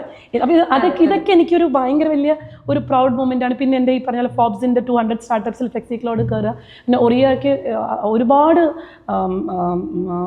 എൻ്റർപ്രൈസ് ക്ലയൻസ് ഉണ്ട്. ആക്ച്വലി ഞങ്ങൾ ബ്രാൻഡ് കൺസൾട്ടൻസും ആണ്, വലിയ വലിയ നാഷണൽ ഇൻ്റർനാഷണൽ ക്ലയൻസിൻ്റെ ഒക്കെ. പിന്നെ ഇതെല്ലാം പറയുന്നത് ഞാൻ ലിങ്ക്ഡിൻ ഇൻഫ്ലുവൻസറായിട്ട് ഈ പറഞ്ഞ ഊബർ, ഓല, HSBC, ബ്രിട്ടാനിയ, സ്നാപ്ചാറ്റ്, പ്യൂമ ഇതിൻ്റെയൊക്കെ ഇൻഫ്ലുവൻസറാണ്. ഞാൻ തന്നെ ആലോചിച്ച് പോയിട്ടുണ്ട്. ഞാൻ ഒരു തമാശയാണ് ഈ ഇൻഫ്ലുവൻസറായ കഥ. ഇൻഫ്ലുവൻസർ ആയതിൻ്റെ കഥയിൽ ഞാൻ പറയുന്നുണ്ട്, ഞാൻ ആൾക്കാരെ ഇൻഫ്ലുവൻസ് ചെയ്തിട്ടുണ്ടെങ്കിൽ എന്നാൽ ഞാൻ ഇൻഫ്ലുവൻസർ, അല്ലാതെ ഞാൻ കണ്ടന്റ് ഇത് ചെയ്തിട്ട് ആൾക്കാർക്ക് ഇൻഫ്ലുവൻസ് ആണെങ്കിൽ എനിക്ക് സന്തോഷമുള്ളവർ ആ കാര്യത്തിലും, അല്ലാതെ എനിക്ക് ഇൻഫ്ലുവൻസർ ആണോ എന്ന് വെച്ചാൽ എനിക്ക് അറിഞ്ഞൂടാ ഞാൻ ഇൻഫ്ലുവൻസർ ആണോ. പിന്നെ ഇതൊക്കെ പുറമെ എൻ്റെ പേഴ്സണൽ ലൈഫിൽ എൻ്റെ ഏറ്റവും വലിയ പ്രൗഡ് മൊമെൻ്റ് എന്ന് പറഞ്ഞാൽ എൻ്റെ മക്കളുടെ ഇൻസ്പിറേഷനാണ് ഞാനെന്ന് പറയുന്നത്. I don't know, I literally don't know how happy I am, because world on other side and my children on other side, if I'll tell that my children, always my children. I think I grew all my startups because I treated my startups as my babies. അതുകൊണ്ടായിരിക്കാം എനിക്ക് അത്രയും ഒരു എൻ്റെ ഫെയിൽഡായ സ്റ്റാർട്ടപ്സിനൊക്കെ. ഇപ്പം എൻ്റെ പിള്ളേരെന്ന് പറഞ്ഞു കഴിഞ്ഞാൽ എൻ്റെ ഫ്രണ്ട്സാണ്. അപ്പം ഇപ്പം എൻ്റെ മോൻ അല്ലെങ്കിൽ എൻ്റെ മോള് എടുത്ത് അവളുടെ ഫ്രണ്ട്സൊക്കെ വെച്ചു, യോ മദർ ഇസ് ദിസ് മച്ച്. അപ്പം പറയാം, yeah my mother is this much. അവൾ അത് ഫ്ലോൺ ചെയ്തിട്ടുള്ള പറയാം, I am proud of you mama, എല്ലാത്തിലും ഇങ്ങനെ എഴുതും. പിന്നെ അതിൽ വെച്ചാൽ ഞാനൊരു സിംഗിൾ മദർ കൂടിയാണ്. അപ്പം ഫ്രം വേർ ഈ പറയുന്ന ഈ സിറ്റുവേഷനൊക്കെ ഞാൻ അനുഭവിക്കുമ്പോൾ ഞാനൊരു സിംഗിൾ മദർ ആയിരുന്നു. I didn't had anybody with me. From A loser to a winner, I'll say, of creating everywhere where I never left my kids to anyone. I have them with me. Even എൻ്റെ എക്സ്-ഹസ്ബൻഡോട് ഞാൻ അത്യാവശ്യം നല്ല സൗഹൃദ ബന്ധത്തിലാണ് because of kids. എൻ്റെ മക്കൾ എന്ന് പറഞ്ഞാൽ എൻ്റെ ഏറ്റവും വലിയ ഇൻസ്പിറേഷനാണ്. ഈ KGF പറയത്തില്ലേ, ഒരു അമ്മ, ആ KGF സ്റ്റോറി എന്ന് പറയുന്ന ഒരു അമ്മയുടെ കഥയാണ്. എൻ്റെ സക്സസ് സ്റ്റോറി എന്ന് പറഞ്ഞാൽ എൻ്റെ മക്കൾ ഒരു ദിവസം എന്നെക്കുറിച്ച് ഓർത്ത് പറയണം, ദാറ്റ്സ് മൈ മദർ. ഞാൻ ഇത് പറഞ്ഞാൽ ഞാൻ ഇപ്പോൾ കരഞ്ഞു പോകും. ബിക്കോസ് അത് അത്രയ്ക്ക് വലിയ പവർ പോയിൻ്റാണ് എനിക്ക്. That my kids always should say that. എനിക്ക് ആര് എന്നെ അംഗീകരിച്ചാലും എനിക്ക് എൻ്റെ 2 കുട്ടികൾ ഇന്ന് they say that literally you are an inspiration. എൻ്റെ 2 മക്കളും പറഞ്ഞിട്ടുണ്ട്. എൻ്റെ മോൻ അത്രയും അത് മറ്റേ റിഫ്ലക്റ്റ് ചെയ്യത്തില്ല, പക്ഷേ അവൻ്റെ ഉള്ളിൽ ഞാനത് കണ്ടിട്ടുണ്ട്. ആ ഓരോ മൊമെൻറ്റ് എൻ്റെ കൂടെ ടൈക്കോണ്ട് അവാർഡ് വാങ്ങാൻ അവൻ കൂടെ വന്നിട്ടുണ്ടായിരുന്നു. അപ്പോൾ അവനോട് മറ്റേ KTR മിനിസ്റ്റർ പറയുന്നുണ്ട് you should be proud of your mother. അപ്പോൾ അവൻ്റെ കണ്ണിൽ ഒരിച്ചിരി വെള്ളം വന്നപ്പോൾ ഞാൻ ആ നിമിഷം മനസ്സിലാക്കിയതാണ് ഇതിൽ കൂടുതൽ എനിക്ക് എന്താണ് വേണ്ടതെന്ന്. അപ്പം അത് പിന്നെ എൻ്റെ കോ-ഫൗണ്ടേഴ്സ് ആവട്ടെ, എൻ്റെ കൂടെയുള്ള എൻ്റെ ടീം ആവട്ടെ, വീട്ടുകാരൊക്കെ പറഞ്ഞിട്ട് ഇന്ന് എൻ്റെ അച്ഛൻ എൻ്റെ ടെഡക്സ്, ഞാൻ 5 ടെഡക്സ് ചെയ്തിട്ടുണ്ട്. എൻ്റെ അച്ഛൻ എൻ്റെ ടെഡക്സ് ഇരുന്ന് കാണാറുണ്ട്. വനിത, അതും ഒരു മൊമെൻ്റാണ്. എൻ്റെ അച്ഛൻ നടന്നിട്ട് എൻ്റെ പപ്പ മറ്റേ എവിടെയോ പോയിട്ട് തിരിച്ചു വന്നപ്പോഴത്തേന് വനിത ഇവിടെ കിടക്കുമായിരുന്നു. അപ്പോൾ പുള്ളിക്കാരൻ തുറന്നു നോക്കിയപ്പോൾ എൻ്റെ ഫീച്ചറാണ്, എൻ്റെ കഥയാണ് മുഴുവൻ കിടത്തിക്കുന്നത്. എൻ്റെ ഫുൾ പിക്ചർ, എൻ്റെ ഫുൾ വലിയൊരു പിക്ചർ അതിലുണ്ട്. പപ്പ നേരെ പോയിട്ട് മമ്മിയോട് പറഞ്ഞു ഇന്ന് ആരാ വന്നേക്കുന്നതെന്ന് നോക്കിയ വനിതയിൽ നിന്ന്. എൻ്റെ മമ്മി അത് വായിച്ചിട്ട് കുറേ നേരം കരഞ്ഞെന്ന് പപ്പ എന്നെ വിളിച്ചിട്ട് പറഞ്ഞു. അതുപോലെ തന്നെ ഗൃഹലക്ഷ്മി, കുറേ പിക്ചർ, കുറേ ശരിക്കും പറഞ്ഞാൽ ഫോബ്സിൽ എൻ്റെ ആർട്ടിക്കിൾ വന്നതിനേക്കാളും കൂടുതൽ സന്തോഷമായിരുന്നു എനിക്ക് വനിതയിലും മറ്റേ ഗൃഹലക്ഷ്മി എന്ന കാര്യം. ബിക്കോസ് കറക്റ്റ്, ബിക്കോസ് എൻ്റെ പേരൻസ് വായിക്കുന്ന ആ മലയാളിക്ക് ആ ഒരു നമ്മുടെ നാട്ടിലെ ആ ഫീലിംഗ് ആണല്ലോ. അപ്പം അതൊക്കെ എൻ്റെ അതൊക്കെ ഒരു നിമിഷത്തിൽ ഞാൻ വിചാരിച്ചു എൻ്റെ പേരൻസിനെ ഞാൻ ഈ പറഞ്ഞ പോലെ ഞാൻ അവർക്ക് അവരുദ്ദേശിച്ച പോലത്തെ ഒരു മകളായില്ല ഞാൻ ഇന്ന് ഓർത്തതാണ്. ഇന്ന് അതേ എൻ്റെ അച്ഛനും അമ്മയും ഇന്ന് എന്നെ വിളിച്ചിട്ട് പറയും യാത്രയൊക്കെ നീ പോകുന്നുണ്ടോ, നിനക്ക് ഓക്കെ ആണോ, ഇടയ്ക്കിടയ്ക്ക് നീ റെസ്റ്റ് ചെയ്യിക്കുക. എനിക്കൊരു വിഷമം വന്നാൽ ഞാൻ മമ്മി വിളിച്ചോണ്ട് ചില സമയം എനിക്ക് അറിയത്തില്ല മമ്മി എന്താ ചെയ്യേണ്ടത്. അപ്പോൾ എൻ്റെ മമ്മി എപ്പോഴും പറയുന്ന ഒറ്റ സിംഗിൾ പോയിൻ്റാണ്, ഇത്രയും വരെ നീ എത്തിച്ചിട്ടുണ്ടെങ്കിൽ അവിടെ നിന്ന് അങ്ങോട്ട് എത്തിക്കാൻ നിനക്ക് അറിയാൻ പറ്റും. സോ ഇപ്പം ഞാൻ പറഞ്ഞു ഇതൊന്നും ഞാൻ ഒരു ഇൻ്റർവ്യൂവിലും എന്നാ പറഞ്ഞിട്ടില്ല. ഈ ഒരു I think I am disclosing this in a first interview, this much personal thing. People think that I am not emotional അങ്ങനത്തെ ആളല്ല എന്നാണ് സാധാരണ. ബിക്കോസ് എപ്പോഴും ഞാൻ ഭയങ്കര ലോജിക്കലായിട്ടാണ് കാര്യം പറയുന്നത്. അപ്പോൾ എനിക്ക് തോന്നുന്നു this was A very personal question. So I think so there are so many moments. പിന്നെ ഇതിലൊരു കാര്യം കൂടി പറയാം, വിട്ടുപോയാൽ വലിയൊരു തെറ്റായിരിക്കും. എൻ്റെ ടീം, എൻ്റെ കൂടെ നിൽക്കുന്ന എൻ്റെ പേഴ്സണൽ മാനേജർ ആൻഡ് എൻ്റെ ടീമിൽ സച്ചിൻ, രാഹുൽ, അഫ്സൽ, അങ്ങനെ കുറേ പേരുണ്ട്, പഴയ സ്റ്റാഫ്സും. ഇവരെല്ലാവരും ശരിക്കും പറഞ്ഞാൽ എൻ്റെ ഒപ്പം നിന്ന് എന്നെ വിശ്വസിച്ച് ഇവിടം വരെ ഇതാക്കാൻ വേണ്ടിയിട്ട് എൻ്റെ കൂടെ ബലത്തോടെ നിന്ന പിള്ളേർ, എൻ്റെ സ്റ്റാഫ്, പിന്നെ എൻ്റെ കുറേ സ്റ്റുഡൻസ്, ഇവരൊക്കെ എൻ്റെ പ്രൈഡാണ്. കാര്യം ഇന്നും അവരെന്നെ കാണുമ്പോൾ അവർക്ക് ഉണ്ടാകുന്ന ആ ഒരു സ്രോതസ്സില്ല, ആ സോഴ്സ്, എനിക്കൊന്ന് അതാണ് എനിക്ക് എനർജി തരുന്നത്. ഓക്കെ, എന്താണ് ഇനി അനുജ ബഷീർ എന്ന എല്ലാവരുടെയും പ്രിയപ്പെട്ട അനു പ്രൊഫഷണൽ ലൈഫിൽ എനിക്ക് ആക്ച്വലി എൻ്റെ വലിയൊരു ആഗ്രഹമാണ് കേരളത്തിൽ നിന്ന് ബ്രാൻഡ്സിനെ നാഷണൽ ഇൻ്റർനാഷണൽ ലെവലിലേക്ക് ചെയ്യണം. കാര്യം വെച്ചാൽ ഇപ്പം ഞാൻ ചെയ്ത പല വർക്ക്സും പുറത്താണ്. അപ്പം എനിക്ക് ഇവിടെ നല്ല പൊട്ടൻഷ്യലുള്ള ക്ലയൻസ് ഉണ്ട്, എനിക്ക് നല്ല ഫൗണ്ടേഴ്സ് ഉണ്ട്, നല്ല പ്രൊമോട്ടേഴ്സ് ഉണ്ട്. ഇവരെയൊക്കെ എനിക്ക് പൊക്കിയെടുത്തിട്ട് എനിക്ക് കാണിക്കണം കേരളം ഒരു വെണ്ടർ മാർക്കറ്റ് അല്ല, കേരളം ഒരു ബ്രാൻഡ് മാർക്കറ്റാണ്. And we are the people who live in adversities and atrocity. ഏറ്റവും കൂടുതൽ കഷ്ടപ്പാടിൽ നിന്ന് പൊങ്ങി വരുന്ന ഒരു വിഗറും മെറ്റലുള്ള ഒരു ജീവികളാണ് ഇവിടുത്തെ. അതുകൊണ്ട് തന്നെ ഞങ്ങളെ പുച്ഛിക്കാൻ പാടില്ല, ഞങ്ങൾ വളർന്നു വരും. അതിനെ ബിൽഡ് ചെയ്യാൻ വേണ്ടി ഞാനിപ്പോൾ ആ ഒരു പ്രോസസ്സിലേക്ക് ഞാൻ കുറേ കാര്യങ്ങൾ അതിലേക്ക് ഇപ്പോൾ വർക്ക് ചെയ്യുന്നുണ്ട്. ഇപ്പോൾ എൻ്റെ ഡ്രീം പ്രൊജക്റ്റാണ് ഇപ്പോൾ അതിലേക്ക് ഞാൻ വർക്ക് ചെയ്തുകൊണ്ടിരുന്നത്. അതെങ്ങനെ കൊളാബറേറ്റീവ് ആയിട്ട് എല്ലാവരുമായിട്ട് ഇപ്പോൾ അതിലെ എക്കോസിസ്റ്റമിൻ്റെ സപ്പോർട്ടും ലൈക്ക് അതിപ്പോൾ കേരള സ്റ്റാർട്ടപ്പ് മിഷൻ ആവട്ടെ, ടൈ ആവട്ടെ, എല്ലാവരുമായിട്ട് ഞങ്ങൾ വർക്ക് ചെയ്തുകൊണ്ടിരിക്കുക. കാര്യം ഞങ്ങൾക്ക് ഉറപ്പാണ്, ബിക്കോസ് എന്താണെന്ന് വെച്ചാൽ എപ്പോഴും നമ്മുടെ ഇവിടെ ഒരു വെണ്ടർ മാർക്കറ്റാണ്, നമുക്ക് അത്രയും നമ്മുടെ ഗ്രിറ്റ് അവർ കാണുന്നില്ല. അവർ കാണുന്നത് വെച്ചാൽ എപ്പോഴും ചീപ്പ് പ്രൈസ് അല്ലെന്ന് പറഞ്ഞു. പക്ഷേ അതല്ല, നമ്മൾ മറിച്ച് ഒരു ബ്രാൻഡായിട്ട് ഇവോൾവ് ചെയ്യുക എന്നുള്ള എല്ലാ കഴിവും നമുക്കുണ്ട്. ഞാൻ എപ്പോഴും പറഞ്ഞ കേരളത്തിൽ ബിസിനസ് ചെയ്തോ ഏത് സ്ഥലത്തും ജോബിന്, അതിൻ്റെ പെർഫെക്റ്റ് എക്സാമ്പിൾ ഞാനാണ്. അപ്പോൾ അതുകൊണ്ട് അതിലേക്കാണ് ഇപ്പോൾ എൻ്റെ ഇത്. പിന്നെ ഞങ്ങൾ കുറച്ച് ഗ്ലോബൽ എക്സ്പാൻഷൻ, ദുബായ്, ഓസ്ട്രേലിയ ഒക്കെ ഞങ്ങൾ അത് ചെയ്തുകൊണ്ടിരിക്കുക. അതൊക്കെയാണ് ഫ്യൂച്ചർ പ്ലാൻസ്. പിന്നെ ഈ പറഞ്ഞ പോലെ പിള്ളേരൊക്കെ ഏകദേശം സെറ്റിൽഡായി, എനിക്ക് കുറേ രാജ്യങ്ങളൊക്കെ കവർ ചെയ്യണം, കുറച്ച് യാത്രയൊക്കെ ചെയ്യണം. അത് personal plans. Other than that, I think I am happy in my life of what if നേരത്തെ പറഞ്ഞ നേരത്തെ തന്നെ വെച്ചില്ലേ, ഇതൊന്നും സംഭവിച്ചില്ലെങ്കിൽ ചിലപ്പോൾ ഇന്നത്തെ ഞാൻ ഈ എബിന്നോ ഈ പറഞ്ഞ സാധനമൊന്നും ആവില്ലായിരിക്കും. എനിക്ക് തോന്നുന്നു ഇത് ഓരോരുത്തരുടെ ലൈഫിലെ മിഷനാണ്. ഇപ്പം നമ്മൾ ഇതിലെ പർപ്പസ് ഓഫ് ലൈഫ്, ശരിക്കും പറഞ്ഞാൽ ഞാൻ അങ്ങനെ അതിലൊന്നും വിശ്വസിക്കുന്ന ആളല്ല. ഇന്ന് എനിക്ക് മനസ്സിലായിട്ടുണ്ട് ശരിക്കും എൻ്റെ പർപ്പസ് ഓഫ് ലൈഫ് ഇതായിരുന്നു. അപ്പോൾ everything that happens in your life is for a reason and that is precisely for good. അപ്പോൾ നമ്മൾ അതിനെ ആക്സെപ്റ്റ് ചെയ്യുക, വരുന്നതിനെ നമ്മൾ എടുക്കുക, അതിലിട്ട് മുമ്പോട്ട് പോവുക. ശരി, പിന്നെ ഞാൻ വിശ്വാസിയാണ്. ഞാൻ റിലീജിയസ് അല്ലെങ്കിലും ഞാൻ ദൈവവിശ്വാസിയാണ്. ഞാൻ ദൈവത്തിൽ നേച്ചറിന് ഒരു കോസ്മോസ് ഉണ്ടെന്ന് വിശ്വസിക്കുന്ന ആൾ. നമ്മൾ ഈ പറയുന്ന പോലെ നമ്മളെപ്പോഴും നമ്മുടെ മനസ്സിൽ നമ്മൾ മറ്റുള്ളവരെ ദ്രോഹിക്കാൻ പാടില്ല. അത്രയുള്ളൂ. എൻ്റെ ലാസ്റ്റ് ആൻഡ് ഫൈനൽ ചോദ്യം, അത് എനിക്ക് കുറച്ച് പേഴ്സണലായിട്ട്, അതായത് ഇപ്പോൾ നമ്മൾ പറഞ്ഞതിൽ നാഷണൽ ഇൻ്റർനാഷണൽ എല്ലാ വലിയ മീഡിയാസ്, ഫോബ്സ് പോലത്തെ വലിയ മീഡിയാസ് ഒക്കെ കവർ ചെയ്തിട്ട് വന്ന ഒരാൾ, സാധാരണ സ്പാർക്കിൻ്റെ ഹോട്ട് സീറ്റിൽ വന്നിരിക്കുന്ന ഒരു 90% ആളുകളുടെയും ആദ്യത്തെ ബ്രാൻഡ് സ്റ്റോറി ക്രിയേറ്റേഴ്സ് ഞങ്ങളാണെന്ന് പ്രൗഡ്ലി പറയാറുണ്ട്. പക്ഷെ ഇവിടെ അനുജയുടെ കാര്യം വന്നപ്പോൾ നേരെ തിരിച്ചാണ്. ഫോബ്സിലും എല്ലാം കവർ ചെയ്തിട്ടാണ് ഞാൻ ഇവിടെ വന്നിരിക്കുന്നത്. സോ മലയാളത്തിലേക്ക് വന്നപ്പോൾ ഫസ്റ്റ് പോഡ്കാസ്റ്റ് അല്ലെങ്കിൽ ഫസ്റ്റ് ഇന്റർവ്യൂ ഞങ്ങളെ ചൂസ് ചെയ്യാനുള്ള റീസൺ എന്തായിരുന്നു?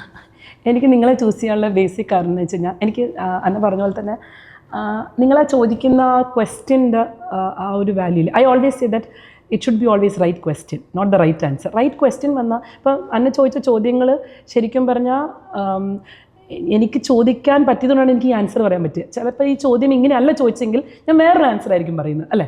അപ്പം അതുകൊണ്ട് എനിക്ക് ഇതിലെ കണ്ടൻറ്റ് ഭയങ്കരമായിട്ട് പലപ്പോഴും, ഇപ്പം എല്ലാ കണ്ടൻറ്റും ഇഷ്ടപ്പെടുന്ന ഞാൻ പറയത്തില്ല, അത് സോറി, പക്ഷേ ഡെഫിനറ്റ്ലി കുറേ കണ്ടൻറ്റ്സ് എനിക്ക് ഭയങ്കരമായിട്ട് ഇഷ്ടപ്പെട്ടിട്ടുണ്ട്. Because the way in which you ask questions, the right questions, make the person opposite side ആരാണോ ഇരിക്കുന്നത് അവർക്ക് നല്ലൊരു കഥ പറയുന്നത് മാത്രമല്ല അതിൽ നിന്ന് ഒരുപാട് ലെസൺസ് വരുന്നുണ്ട്. ഇത് പലർക്കും പ്രചോദനമാണ്. കാരണം എന്താ പറയുക, നമുക്കറിയത്തില്ല ആരുടെ ലൈഫാണ് നമ്മൾ ചേഞ്ച് ചെയ്യുന്നത്. അപ്പോൾ എനിക്ക് തോന്നുന്നത് ഒരു ചേഞ്ച് മേക്കിംഗ് റെവല്യൂഷൻ്റെ ഭാഗമാണ് ഇതെല്ലാം.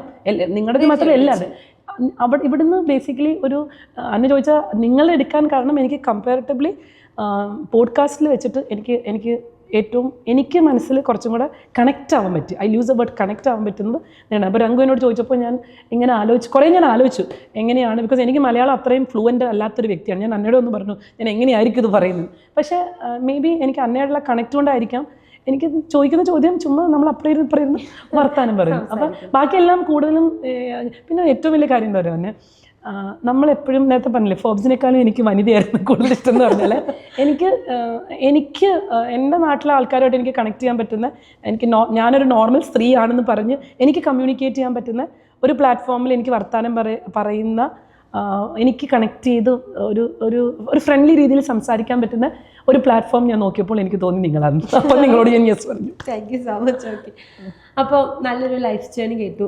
ഒരിക്കലും ഒരുപാട് പേര് പ്രതീക്ഷിക്കാത്ത ഒരു അനുജയെ കണ്ടു. ആയിരിക്കും. അപ്പം നമുക്കിനി വീണ്ടും ഒരു 5 വർഷം കഴിയുമ്പോഴോ അല്ലെങ്കിൽ ഒത്തിരി ടൈം ഗ്യാപ്പിൽ അത് ഒന്നോടെ വരണം. അന്ന് നമ്മുടെ ഈ 45 ഇൻക്യുബേറ്റേഴ്സ് എന്നുള്ളത് ഒരു 450 ആവട്ടെ. ഇപ്പൊ എന്നോട് പറഞ്ഞ വിഷൻ ഒരു ലോകം മുഴുവൻ എത്തട്ടെ ആശംസിക്കുന്നു, അറിയട്ടെ എന്ന് ആഗ്രഹിക്കുന്നു. ഇനി മുന്നോട്ടുള്ള യാത്രയിൽ അതിൽ ഞങ്ങളും കൂടെ ഉണ്ടാകുമെന്ന് വാക്കാലെ പ്രോമിസ് ചെയ്യുന്നു. Thank you so much. നമ്മൾ സാധാരണ സ്പാർക്കിന്റെ ഹോട്ട് സീറ്റിൽ കഥ പറഞ്ഞിരിക്കുന്ന എല്ലാവർക്കും തന്നെ ഒരു 0 to ഹീറോ സ്റ്റോറി ഉണ്ടാവാറുണ്ട്. ഒന്നുമില്ലായ്മയിൽ നിന്ന് തുടങ്ങി ലൈഫിൽ വിജയിച്ചവരുടെ സ്റ്റോറി. പക്ഷെ അനുജയുടെ കാര്യം വന്നപ്പോൾ നേരെ തിരിച്ചാണ്. വലിയൊരു പൊസിഷനിൽ നിന്ന് അനുജ തോറ്റെടുത്തുനിന്ന് അനുജ വീണ്ടും ജയിക്കുകയാണ്. ഈ തോൽവികളിൽ നിന്ന് ഒളിച്ചോടാനോ ഒരു സേഫ് സോണിലേക്ക് മാറാനോ പപ്പയുടെ തണലിലേക്ക് മാറാനോ അനുജ തയ്യാറായില്ല. സ്വന്തമായിട്ടൊരു സാമ്രാജ്യം വെട്ടിപ്പിടിക്കാൻ എടുക്കാവുന്ന എല്ലാ എഫേർട്ടും എടുത്ത് ഒരു പെൺകുട്ടി അഭിമുഖീകരിക്കാവുന്ന എല്ലാ സിറ്റുവേഷനിലൂടെയും കടന്നുപോയിട്ടാണ് ഇന്ന് അനുജ ഈ ഹോട്ട് സീറ്റിൽ ഇരുന്ന് കഥ പറഞ്ഞത്, ചിരിച്ചുകൊണ്ടിരുന്ന കഥ പറഞ്ഞത്. അനുജയുടെ കണ്ണിൽ നമുക്ക് കാണാം ആ അനുഭവിച്ച പെയിനും ഇപ്പോൾ അനുഭവിക്കുന്ന സന്തോഷവും. സോ നല്ലൊരു ഇൻസ്പയറിംഗ് സ്റ്റോറി നിങ്ങളിലേക്ക് തരാൻ സാധിച്ചതിൽ ഞങ്ങളും ഭയങ്കര കൃതാർത്ഥരാണ്. നമുക്ക് വീണ്ടും കാണാം പുതിയൊരു അനുജയുമായിട്ട്. Thank you so much.